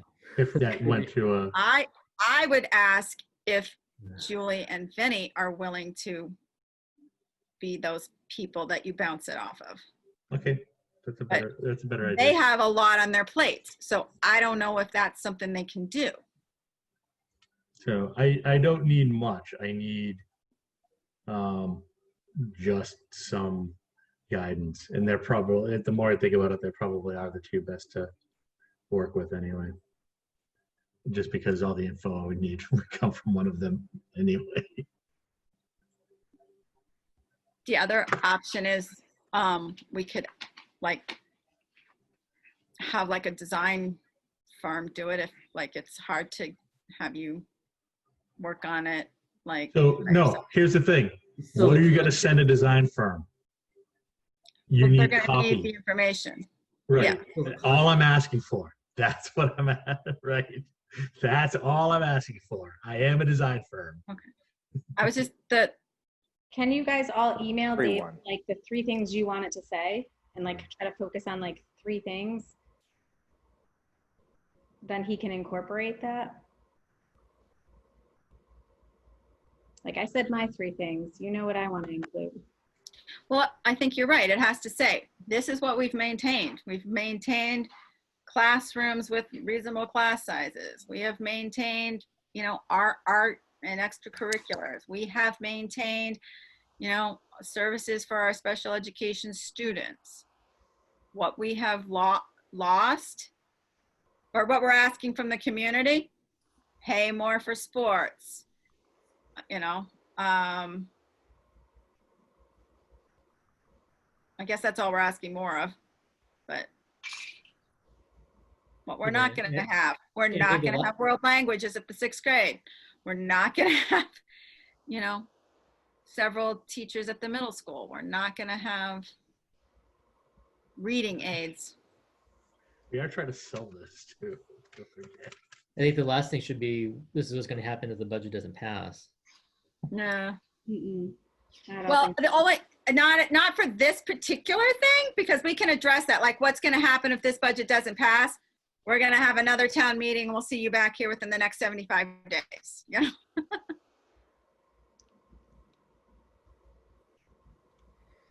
Yeah, I mean, I'm okay with being, you know, that from a process standpoint of describing what the process would be.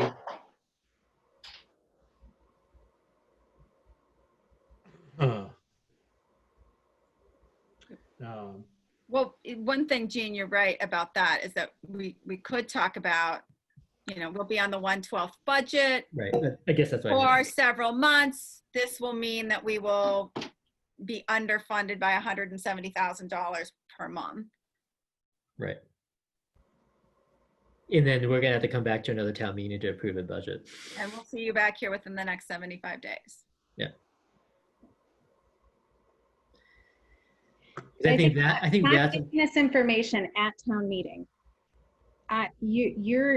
You need something that's highly, I don't want to say persuasive, but that is very, like I should be able to look at it in just a few minutes, because then town meeting's going to start and I'm going to be listening to that. So it can't have a lot of words. It has to be a quick image that really amplifies what the district has done to respond to the financial situation we're in, but also what we're maintaining and why we need you to support us so that we don't lose any more things. Any more people, any more programs, right? Like that's you're gonna have that original image, like that moment of influence. the original image where you've got like the budget and the capital, like that's okay, like that's an okay image, but we need to know what's in those things. No, that's fine. So just in the, for the sake of time, because it's 9:45 already, I like the idea of if everyone could just shoot me a quick list of just what you want to see in there. Jean, I do like your points, and and then I'll be able to put it together a lot easier, right? Because again, it's just the problem is really just coming up with the copy that we want in there, right? The graphics are the easy part. And the that's thing, always the hard part, because everyone wants something different on their one pager. But that's fine.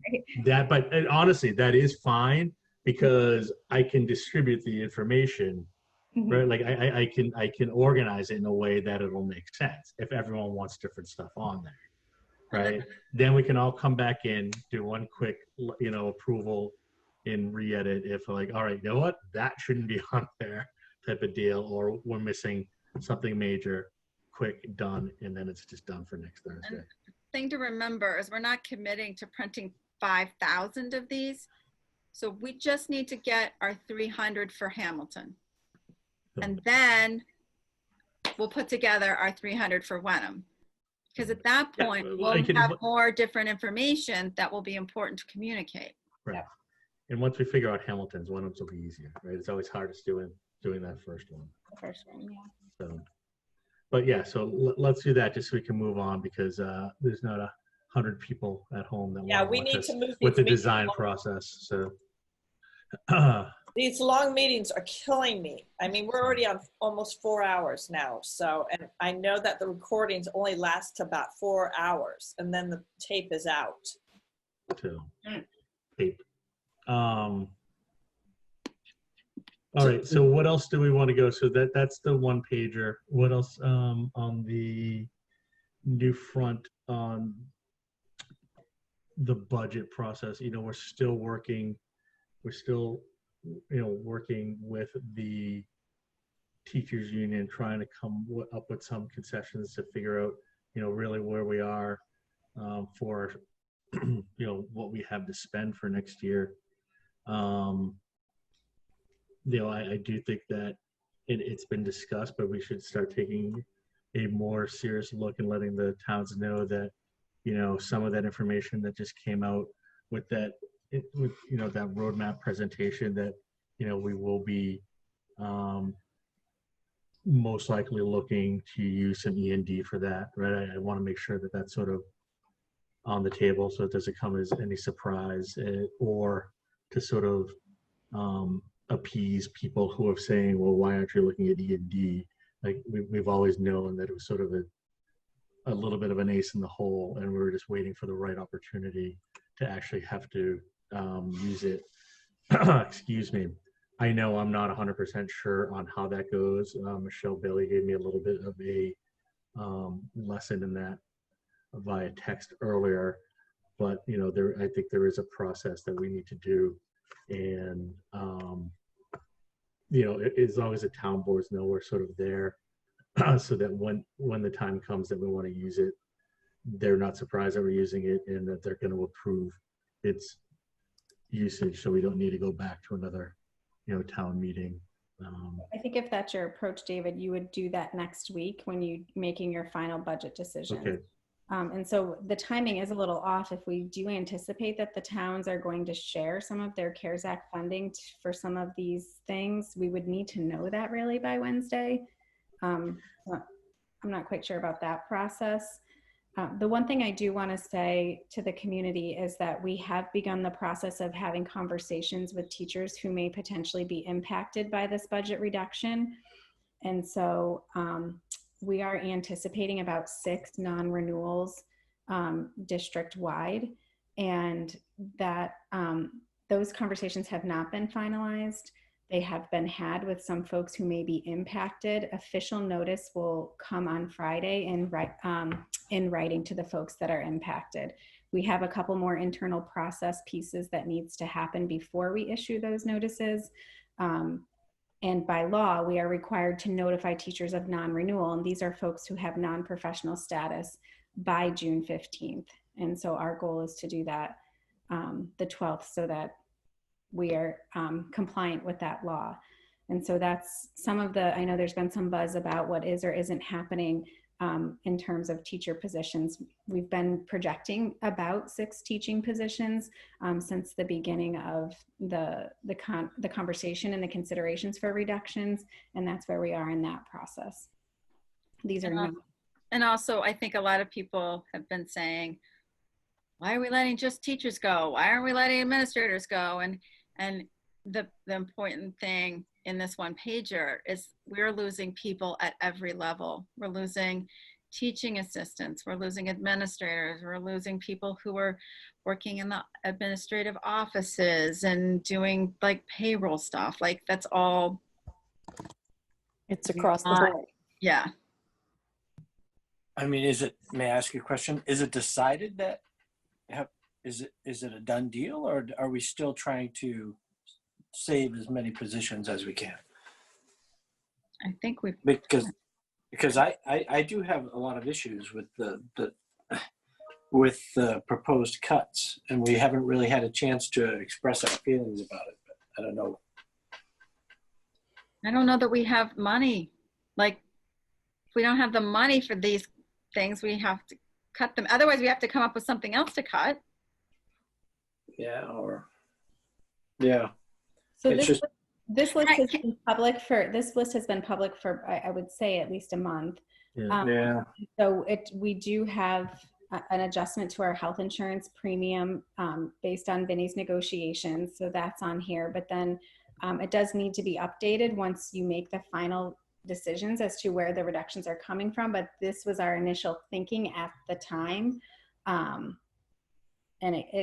it needs to be refined for next week when you make these actual decisions. So we will have a chance to discuss and dispute some of these proposed cuts at some point. Yeah, but it still has to be a balanced budget. So anything you take off of that list, you're going to have to come up with something else to put on it. I know. But I know.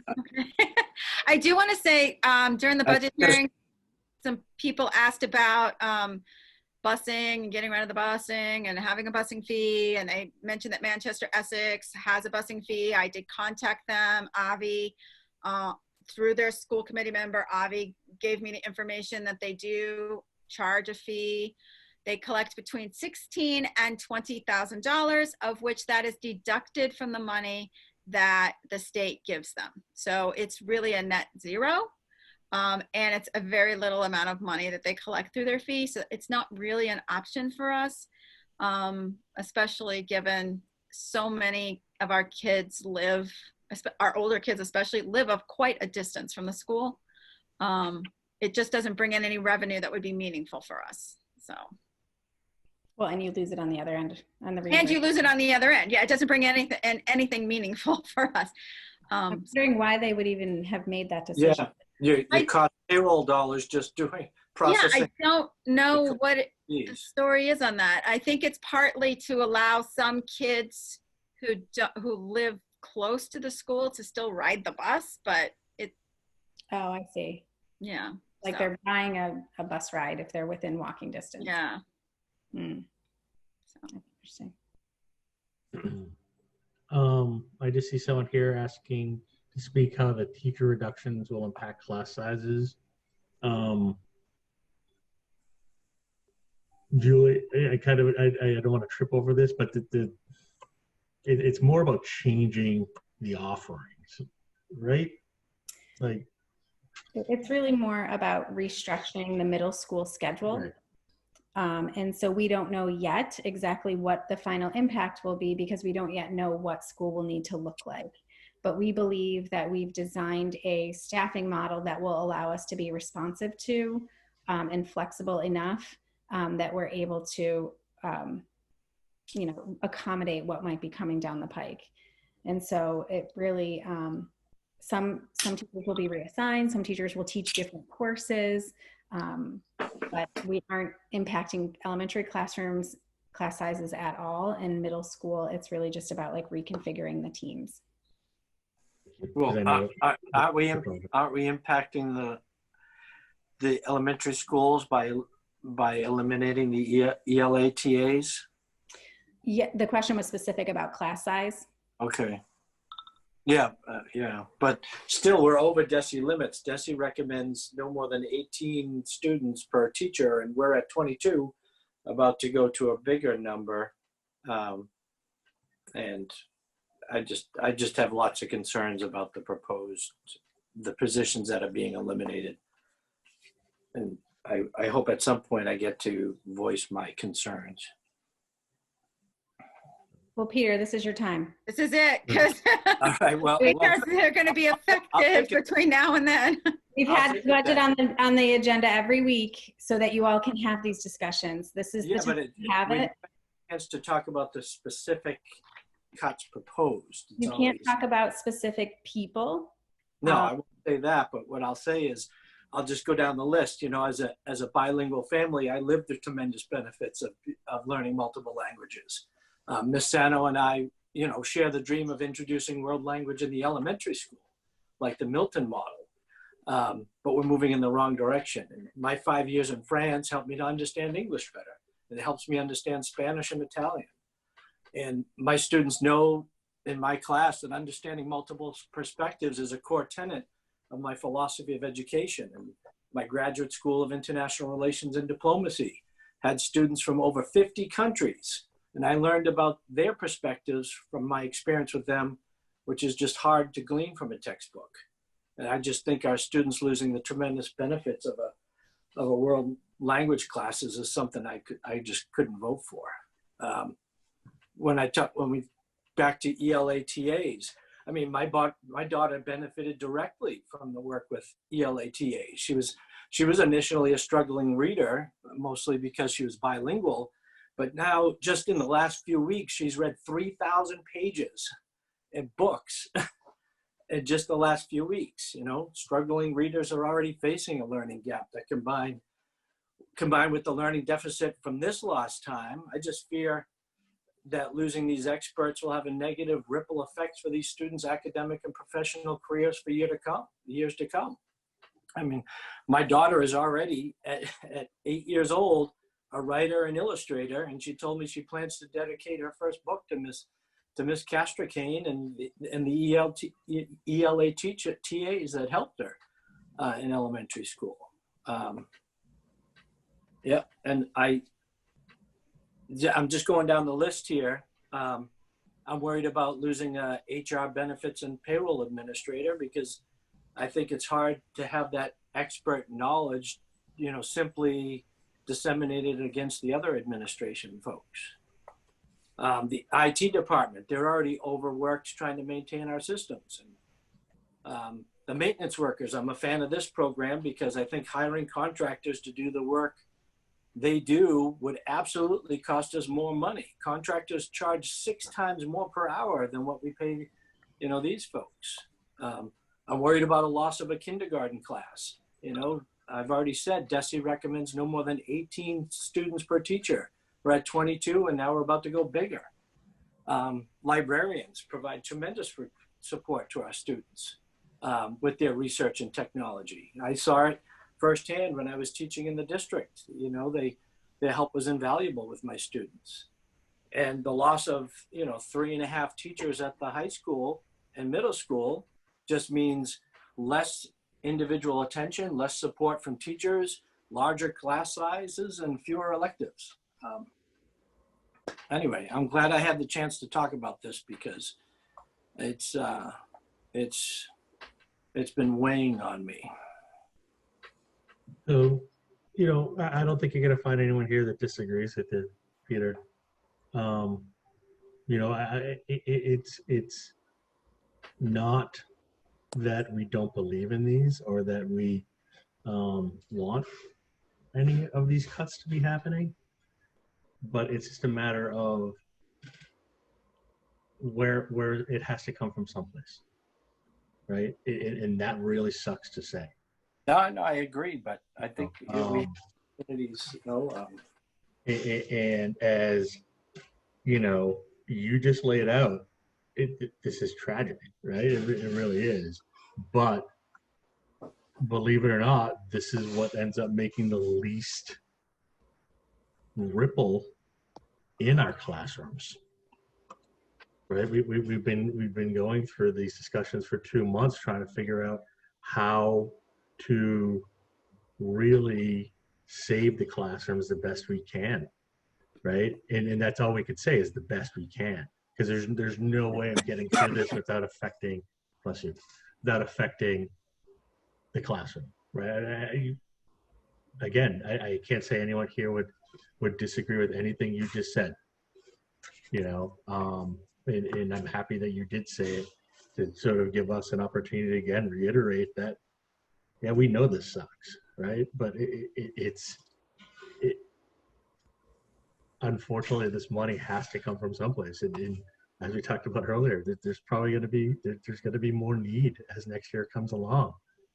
We know it, right? So that there's going to be other hard decisions to make. David, the one thing I would say to the community, and I would hope that everyone could think about, is that this is a crisis response. This isn't the plan going forward. This is triage. How do we handle this moment? And then how do we rebuild in the first moment that we're able to? Because no one is recommending any of these things. I mean, this is what Peter just articulated very well, is what we've all been grappling with for months.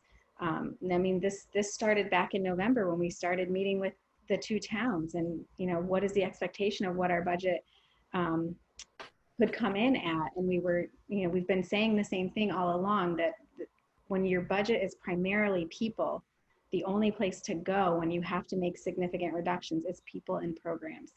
Because we don't have a big discretionary, we don't have big discretionary accounts in our budget. And that's one of the challenges that we have. Our budget is primarily people. It's 80% people. And I mean, Stacy and I first met like, I don't know, maybe 15 years ago. And we fought a lot for tons of programs. We fought to have another language. We fought to have teams at the middle school. It gives us no joy to have to take those things back. Like it literally makes me cry to think of all the time I spent fighting to get those things. But you know what? We cannot afford them anymore. We cannot afford them.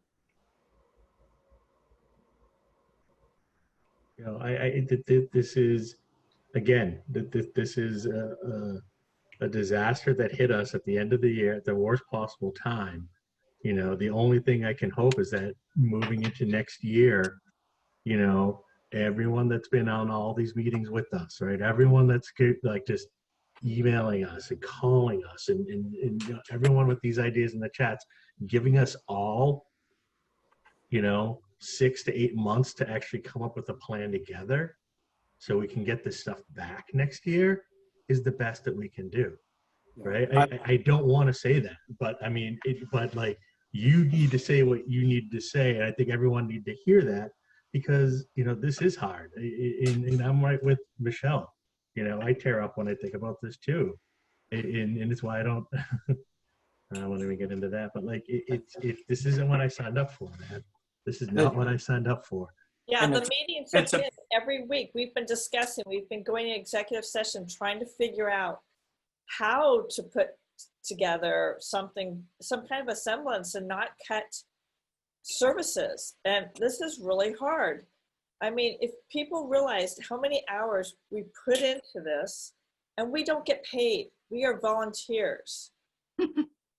And, this is the most hours. I've been on the school committee the longest, the most hours I've ever put in on, and this doesn't include working groups. This is just regular school committee meetings, figuring out how to make cuts, because we were told by our representatives, state representatives, that we were going to have a cut by 20%, that this was going to be worse than 2007. They were using numbers based on 2007. And from what they're seeing on the state budget, it can be worse. We don't know what's going to happen going into fall yet.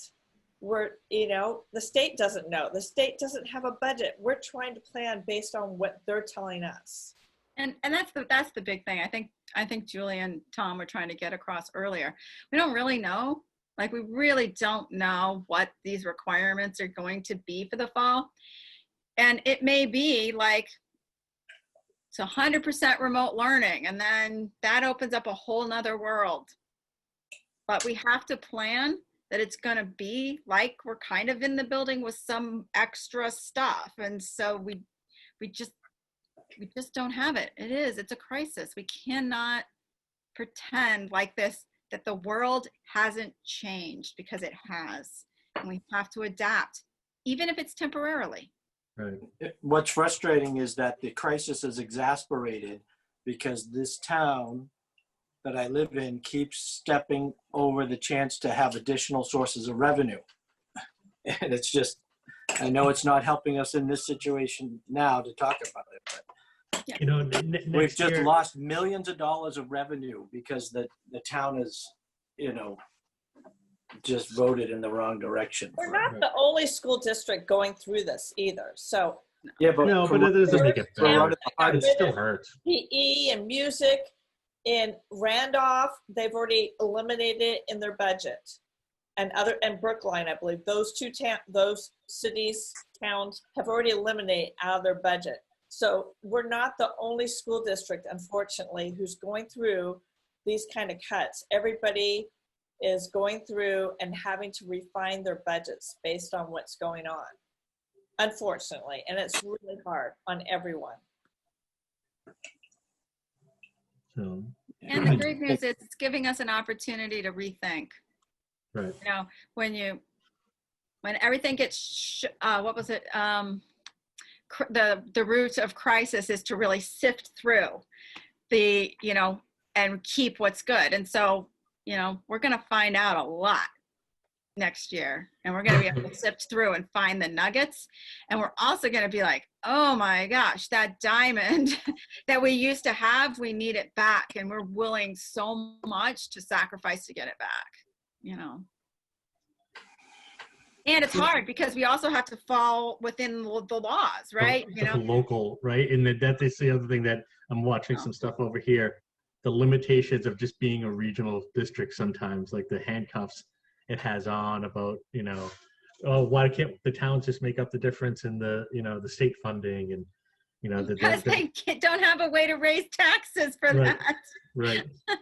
And we have to provide buses. It's requirement to be a regional school district. You must provide busing. Like, we can't just not do some stuff. Right. And that's really difficult for, it's difficult for me to understand. I've been on the committee here for 4 years, and it just always seems like, wow, I never heard that rule before. The limitations that we have to that we have to try and play with, but it is what it is. So, and believe me when I say we are sifting through now. We're spending probably about 10 hours a day on average for the past 2 or 3 months, sifting every single grain of sand in this district, looking for, a hidden sand dollar. So, I mean, when we're doing all kinds of things, I mean, Tom's out selling our trucks, I Right. mean, like, we're not going to have the maintenance people, so we don't need the trucks. I mean, I think Vinny and Julie have found every pencil that we can possibly save money on. right.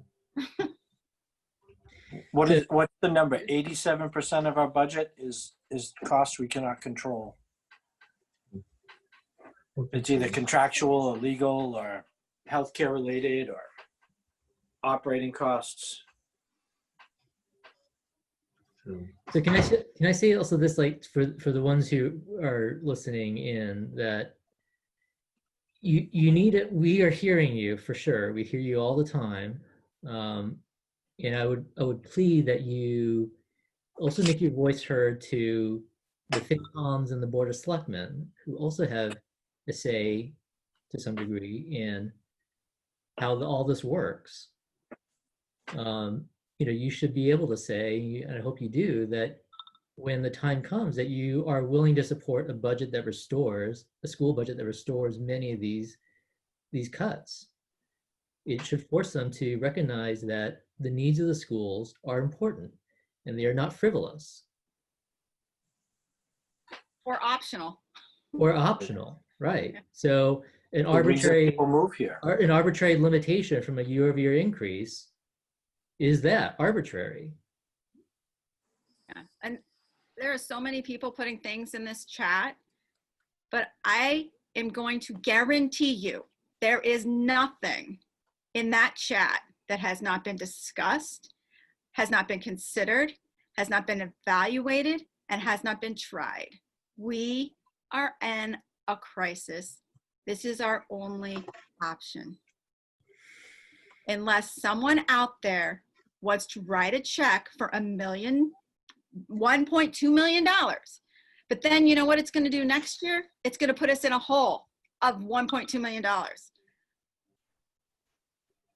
Because we won't have that to replace these things again. So we have exhausted everything. There are no choices. Well, aren't we still in There's only bad negotiation? choices. Aren't we still in negotiation to try to? We absolutely are, but it's concessions, and we're working collaboratively with the custodial union, the teachers union, the office personnel union. It's ongoing.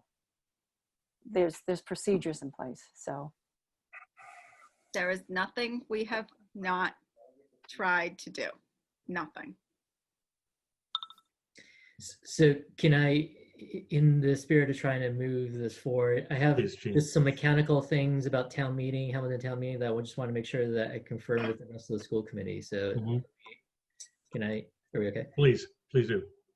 So the moderator for the town meeting has allowed us to present something, even though they're trying to keep the presentation short. They asked me and the Michelles, who were both attending the Hamilton Board of Selectmen meeting, who would do that. I suggested that Dr. Kickenberger do that. I can work with her on the presentation, just to make sure that all the committee members are okay with that. It doesn't need a vote or anything like that. And so I don't see anybody sort of objecting to that. So no, that would be great. Thank you. Okay. I sorry, Julia, to put you in another thing to do. We have to get her involved in town meetings somehow before she leaves. Yeah, you'll love it. You'll love it. The other thing, I just want to make sure. So there was discussion at the meeting was what? Monday. Monday. There was an obvious and public discussion about consolidating the two warrants into one with the strategy used a couple years ago, where I made a motion on the floor to consolidate that. So the moderator has requested that these motions be submitted in advance, which surprised me a little bit because any citizen really should be able to make a motion on the floor. Right. So I can certainly revise the motion from a couple years ago, but I wanted to, I guess I wanted to get the sense from the committee whether or not we want to take that route. I don't want to make it a surprise to anybody, but I also don't want to lose an opportunity to do something if our conversation next Wednesday with the Board of Selectmen don't go the way we think it doesn't go in our favor. Right, I mean, okay. So it's two parts to that. It's like how there could be two ways of doing that. One way would be to just put it all in what they're calling 2-2. Mhm. The other way would be to pull all of our budget out of 2-2 and put it all in 2-3. So it's an all vote, Mhm. however you do it. So yeah, and Well, the 2-2, I guess I need to look at the thing. So part of our school budget, part of our budget request will be in the consent agenda. Right, and then there's an additional part in its own separate warrant, 2-3, I believe. So when the main part, which is in 2-2, is read for the school, it can be held. The rest of the consent agenda can move forward, and then a motion could be introduced to consolidate the two warrants, the held motion, and then the second motion, the second warrant, right, for the operating side. so to me, it's a better strategy to put all the budget together than it is to say, let's vote on the town and let's vote on the school, because ultimately it's all the same pot of money, just being determined. And I think too that the FinCom's recommended 4-1 to have it be one warrant is important.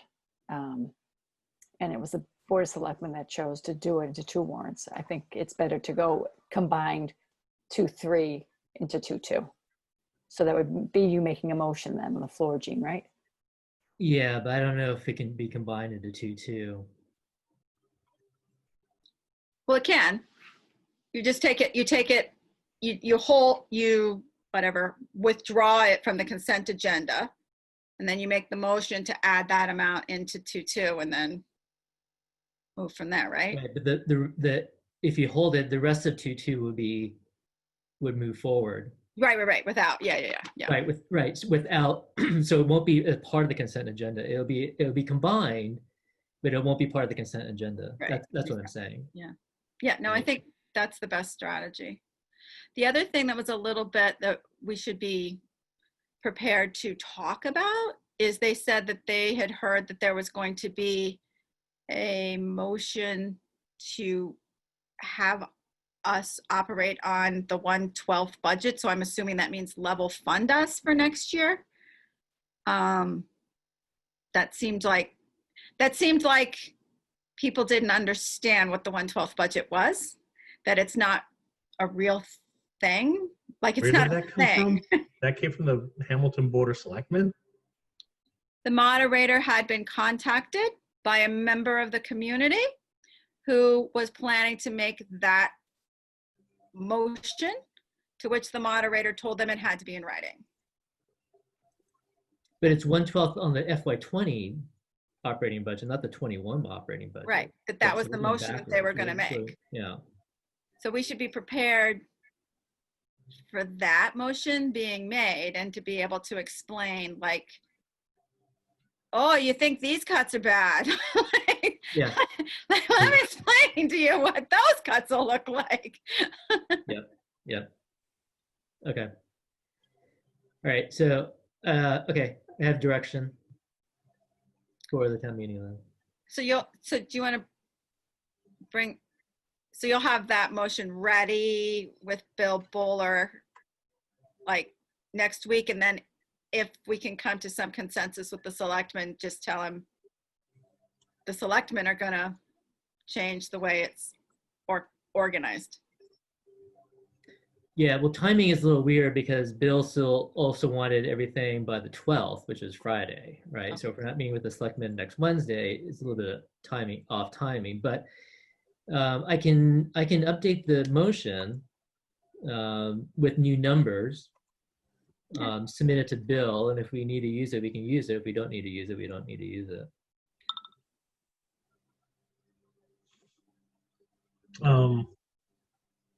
Yeah, no, yeah, I think that's And definitely the motion can also be made by any Hamilton resident. It actually doesn't need to be by No. a school committee member. So it just so happens that I am a Hamilton resident and I'm willing to do it. But it would be great if a Hamilton resident, a non-school committee member, be willing to do that. But you know, I understand it's a little bit of a Call Jean, 555-55. 155. Also have to have a quick turnaround. Seeing as you're not making your final decisions till the 17th, it's hard to prepare a slide deck and send that to the moderator before that occurs. We can, I mean, if you want me to start to create something and then just plug in the numbers Wednesday night, we can send it Wednesday night after you all vote on the changes. Right. So a slide deck, they're having technology at theirs.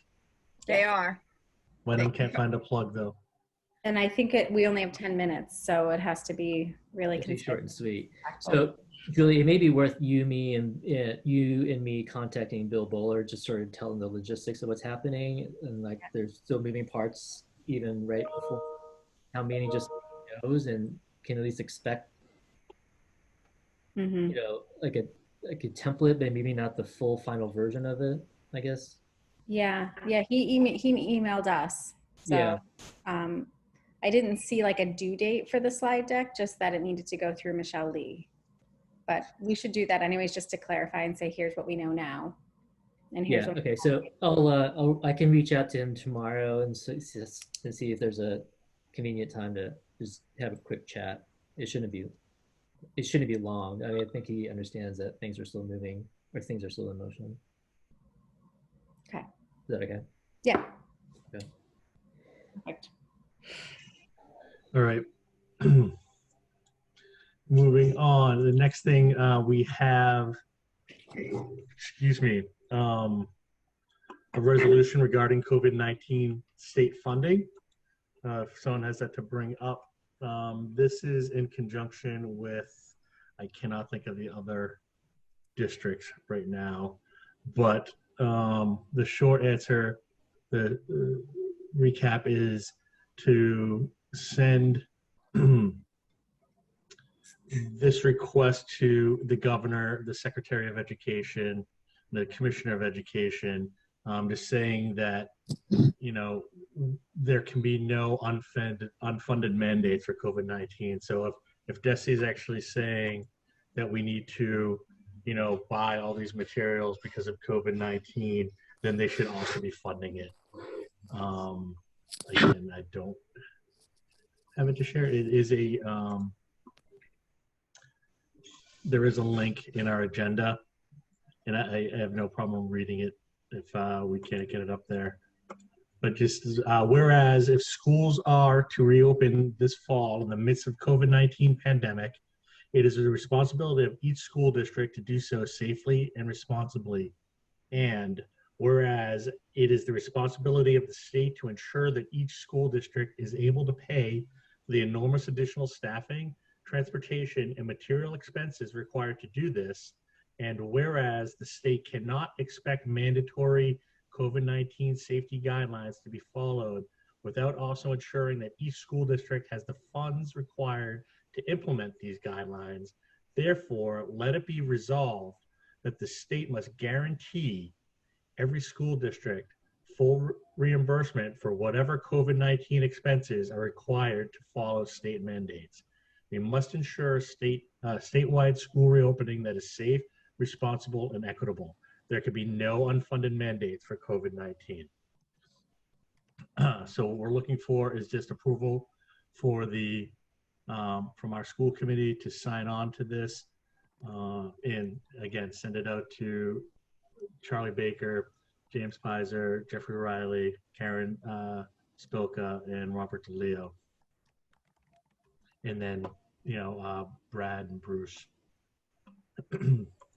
So Julie had recommended to me that where it says in the second whereas, and it's talking about additional staffing, transportation, and material expenses, we might want to just add technology as one word. This was brought forward to us by Amherst, Pelham, Amherst, that's what I thought. and Triton. The chairs of those school committees have been working together. So far, 16 districts have approved this, and several have it on their agendas for the next, week and a half. So. No, I We also have a recommendation of another one, which is a little broader, which, we can certainly send this and then consider that other one next week. It just came in a little late for us to get to at this meeting. Does a motion need to be made? Or yeah. Well, Okay. yeah. Let's just. Okay, I make a motion that the Hamilton Wenham School Committee approves the school committee resolution surrounding COVID-19 state funding to our state administration. Have a second? Second. Thanks, Gene. Excuse me. Peter Walczyk, Yes. Ty Primo, Yes. Gene Lee, Yes. Stacy Metternich, Yes. Michelle Horgan, Yes. Joe Bailey, Yes. and David Polito's a yes. And so now how is this going to be sent out?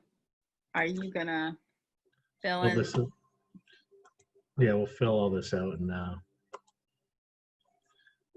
So- send it up. Technically, it has all Right. of our signatures on it, which is kind of a ridiculous thing to get at this point. So, as evidenced by getting all of our signatures earlier. So can we just have our names typed on there? Yeah, I think so. Because I think this would be sent out digitally anyway, right? Okay. Send a hard copy just for old time's sake, but. Okay. All right. Where am I? Excuse me. On to the superintendent's report. Okay, just a couple of follow-up items from last week. There were some questions about kindergarten enrollment. So I will share my screen real quick. There we go. So kindergarten registration, as of Friday, June 5th, I think is the last update I got, at 3:37, not 33. We had 134 children pre-registered for kindergarten. So that number is low compared to what we currently have. We have about 150 kindergartners currently. But that's a good early indication of, needing that 7th kindergarten teacher, which is currently on the reduction list. So quick math lets you know that this puts class sizes, if we have 6 teachers, over 20, and if we have 7 teachers, right about where we would want them to be with these numbers. And we know that we tend to get enrollment over the summer as well. One of the at this time kind of statements is these are the students that are registered at this time. As we learn more about what school looks like, we don't know if parents might choose to not send their children to kindergarten this year. Kindergarten is not required by law, but we certainly encourage it. We want students as early as we can get them so that we can best meet their needs. We know that that's the best return on investment, but that is one of the many variables in this topic, is who will actually be ready to come to school in the fall. The registrar is sending confirmation emails to anyone as they pre-register. So these 134 people should have gotten some sort of confirmation email from Alendra Brooks. She is our registrar at the moment. All families who have sent documents in should have received a confirmation because this was from Friday. So by the end of this week, or by the middle of this week rather, if they haven't yet, I know some of the principals were helping Alendra make that confirmation with folks.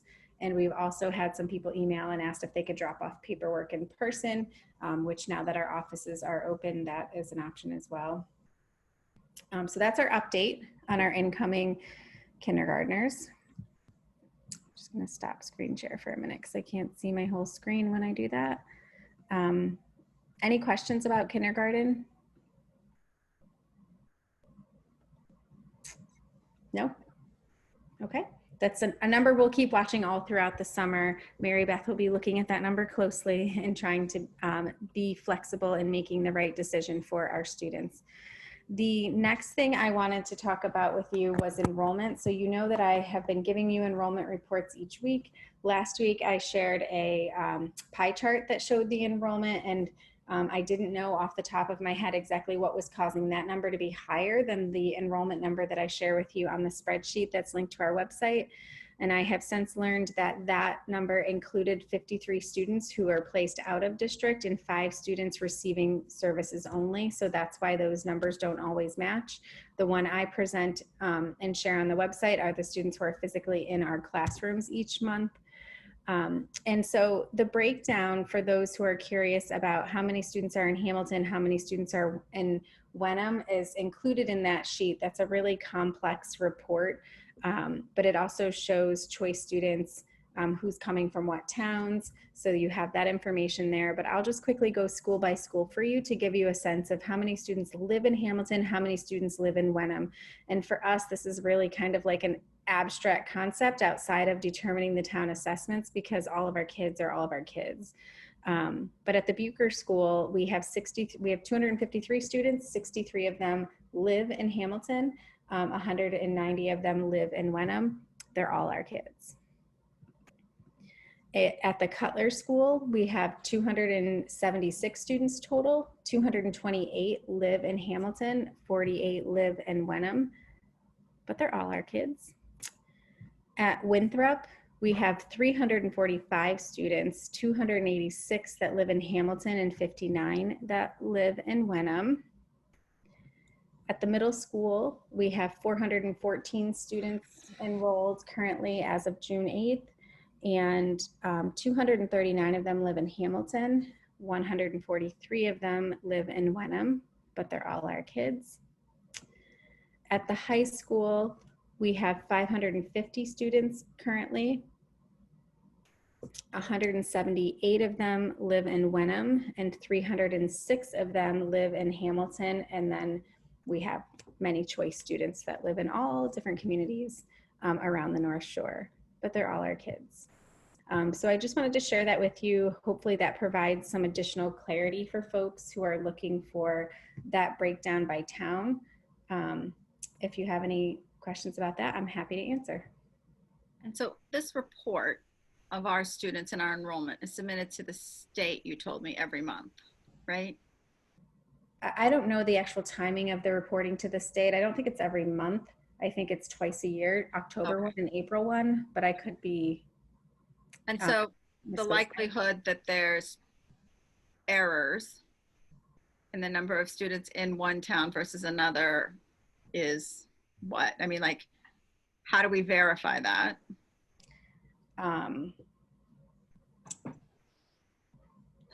Well, we don't go knocking on doors to check addresses, if that's what you're asking. No, actually, I'm saying like the likelihood is. I mean, there's always a margin of error. I won't say that any data is 100% accurate 100% of the time, but we have a very skilled data specialist who verifies this information monthly. When I got the report last time, she followed up with 5 different reports that were much more specific, so I could choose which one I wanted to share. I trust the numbers to be accurate outside of the fact that there could be people who maybe they live with a relative, maybe they don't, I don't know. There's always that speculation in any community, but I feel that the numbers are, I have confidence in the numbers, if that's what you're asking. Yeah.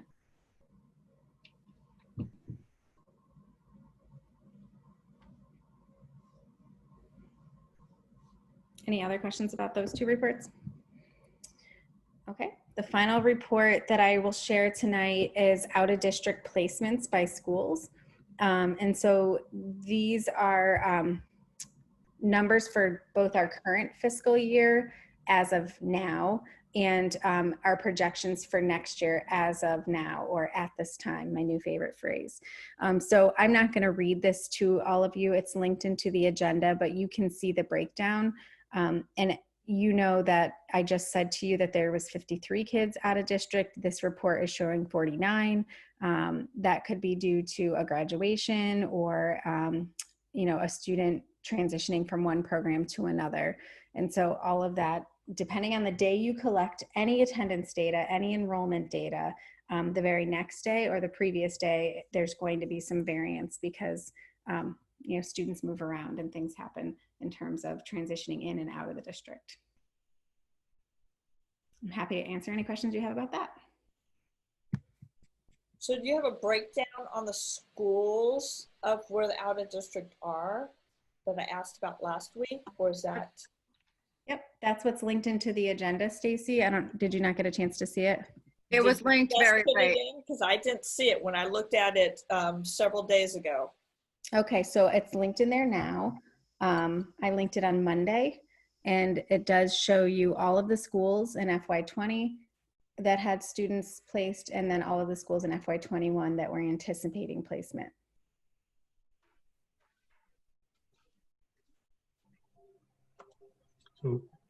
So is it true that we're anticipating a reduction in out of placements next year? According to this data set, yes.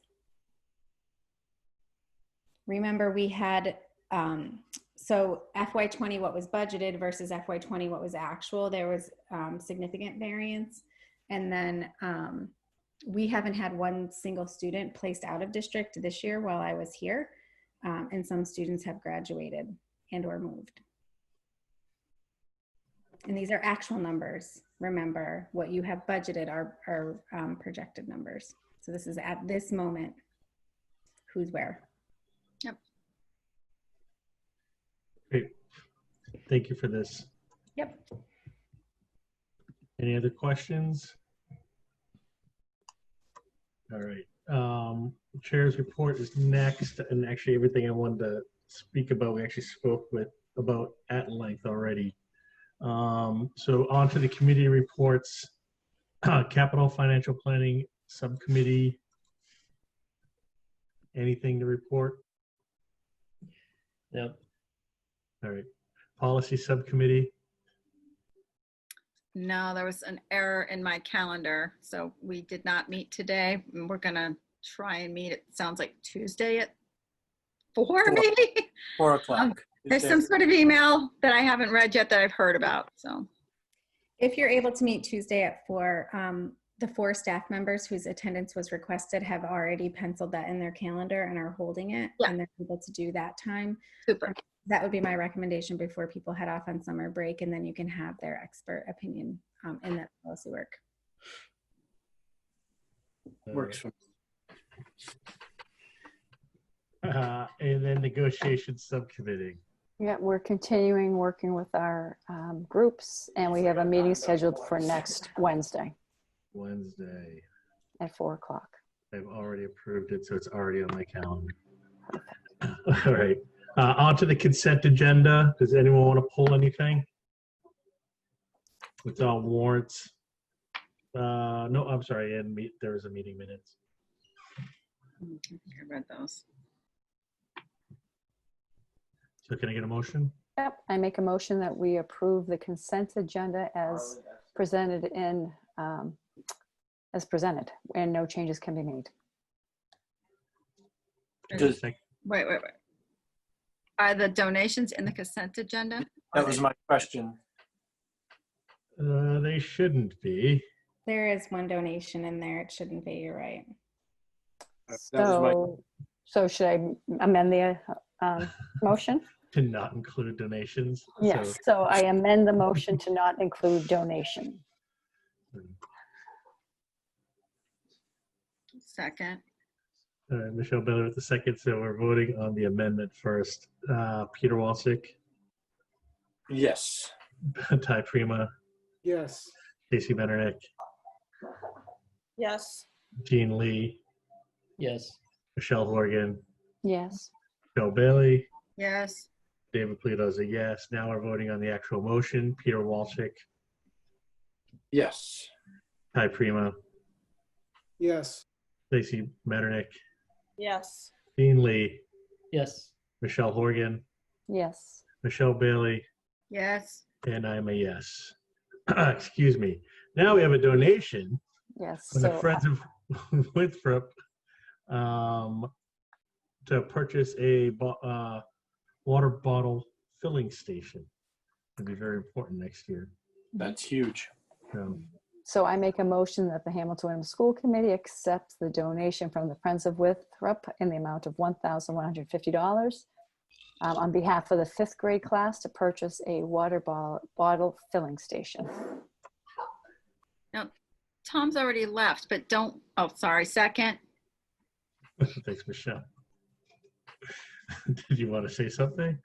I have a question. Excuse me. Tom is here. I can promote him if you need him.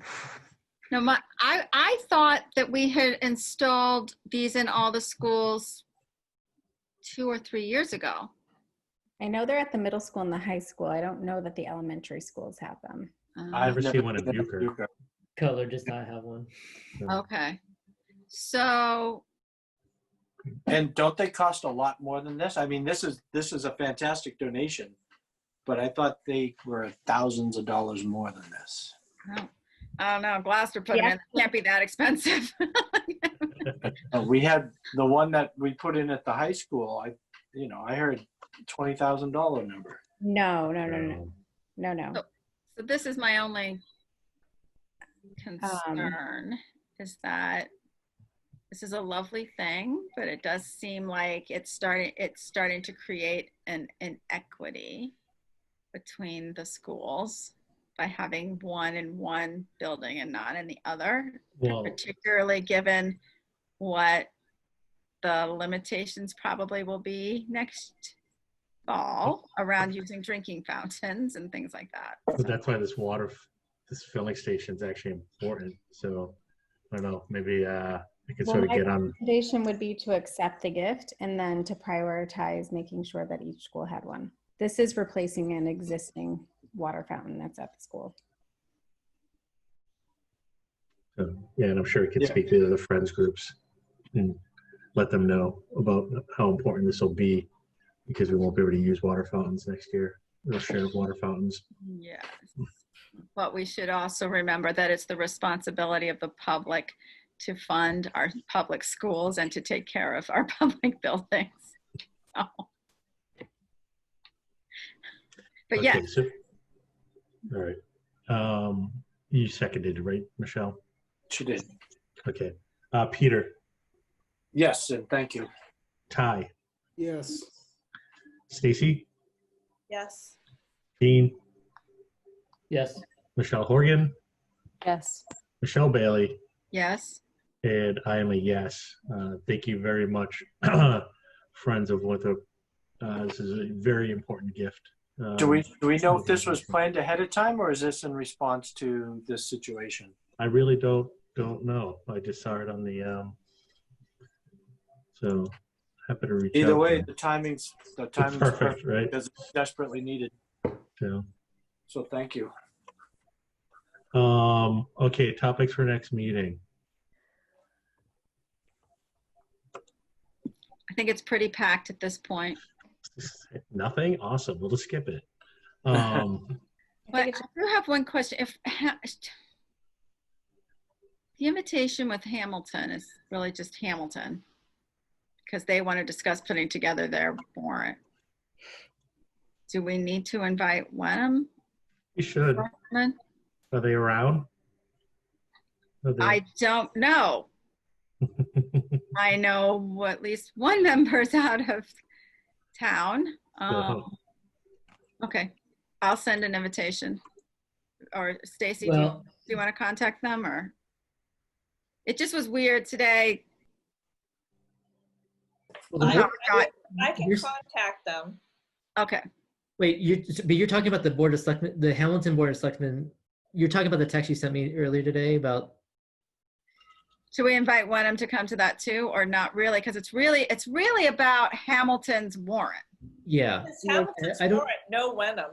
Yeah. So let's just not. I Why mean, don't we and invite- obviously they can whatever, but it's not really about our budget and that. It's really about. It's about town meeting. Yeah. Right? Okay. At least that's how I interpreted. Why don't you, though, plan to invite Wenham to your July 1 meeting? That is a good idea.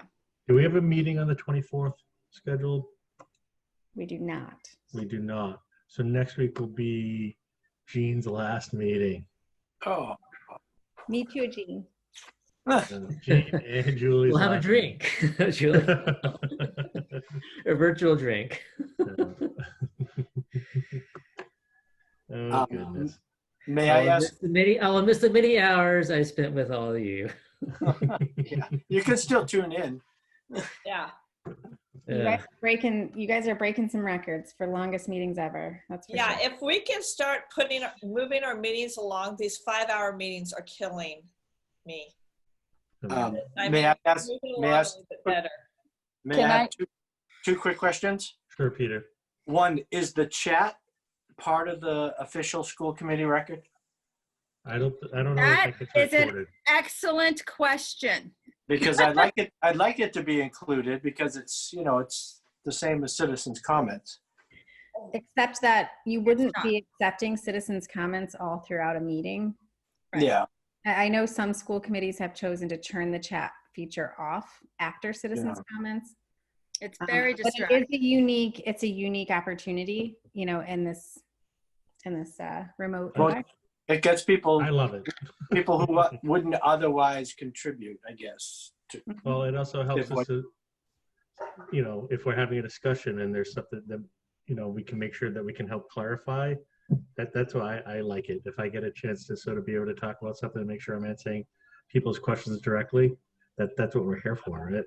Yeah. I mean, now granted, Well, it's no, that sort of is not under what control. we're here for. We're here to make decisions. Well, We're not no, I here to know, answer but also make it questions. clear And some of that this what we're doing. I didn't. is we cannot discuss whether, like negotiations, when people are suggesting things, there's things that we can't discuss or answer the questions on the chat. But we don't answer things verbatim, right? So that's not what I'm suggesting at all. So. One thing to also note is like this is being taped and it's on TV and everything. This is not there. The chat is not on TV. Well, it appears on my screen. It doesn't appear on the recording. It's not on TV. And not attendees can't necessarily see what's on the chat either. That's also true. The attendees can't see what's on the chat either. And that's interesting because they pop up on my screen. So I was thinking they were part of the official record. Yeah. So Oh, Mahala is saying that she can include it as an attachment. And Mahala is doing that as well. So Right. Remember, this is a meeting in public. It's not a meeting for the public necessarily, right? Right. So, like, not everybody is going to have access to the same information we have, and so we have to be mindful of you know, not responding to a specific question because not everybody who may see it on YouTube is going to know what's going on. So, Right. you know. Yeah, you're in kind of like uncharted territory, right? But you have to keep in mind Robert's rules of order and cultural environment.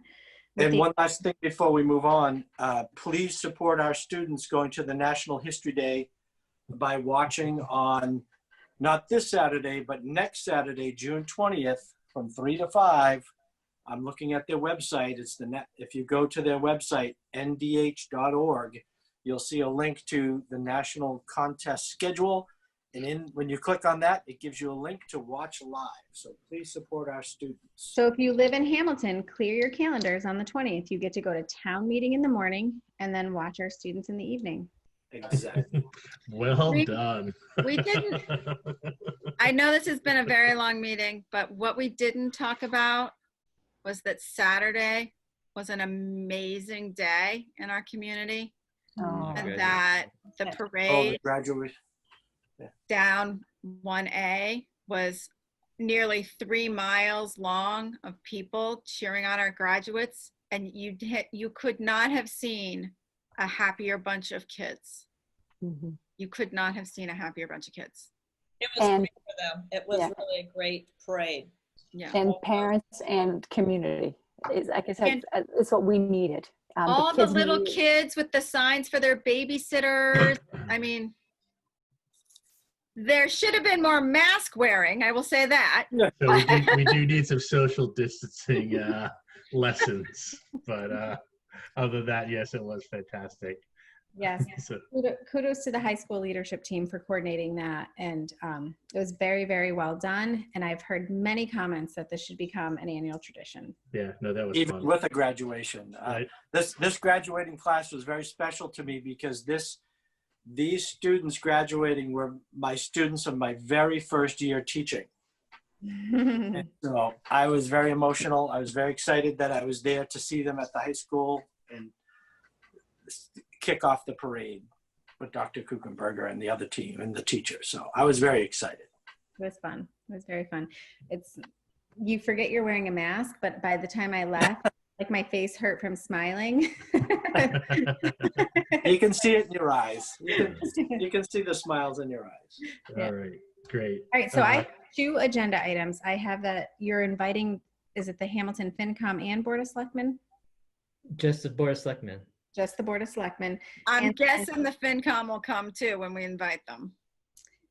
Right, but I want to make sure that we are honoring who invited us to do this thing. Right. Because Yeah.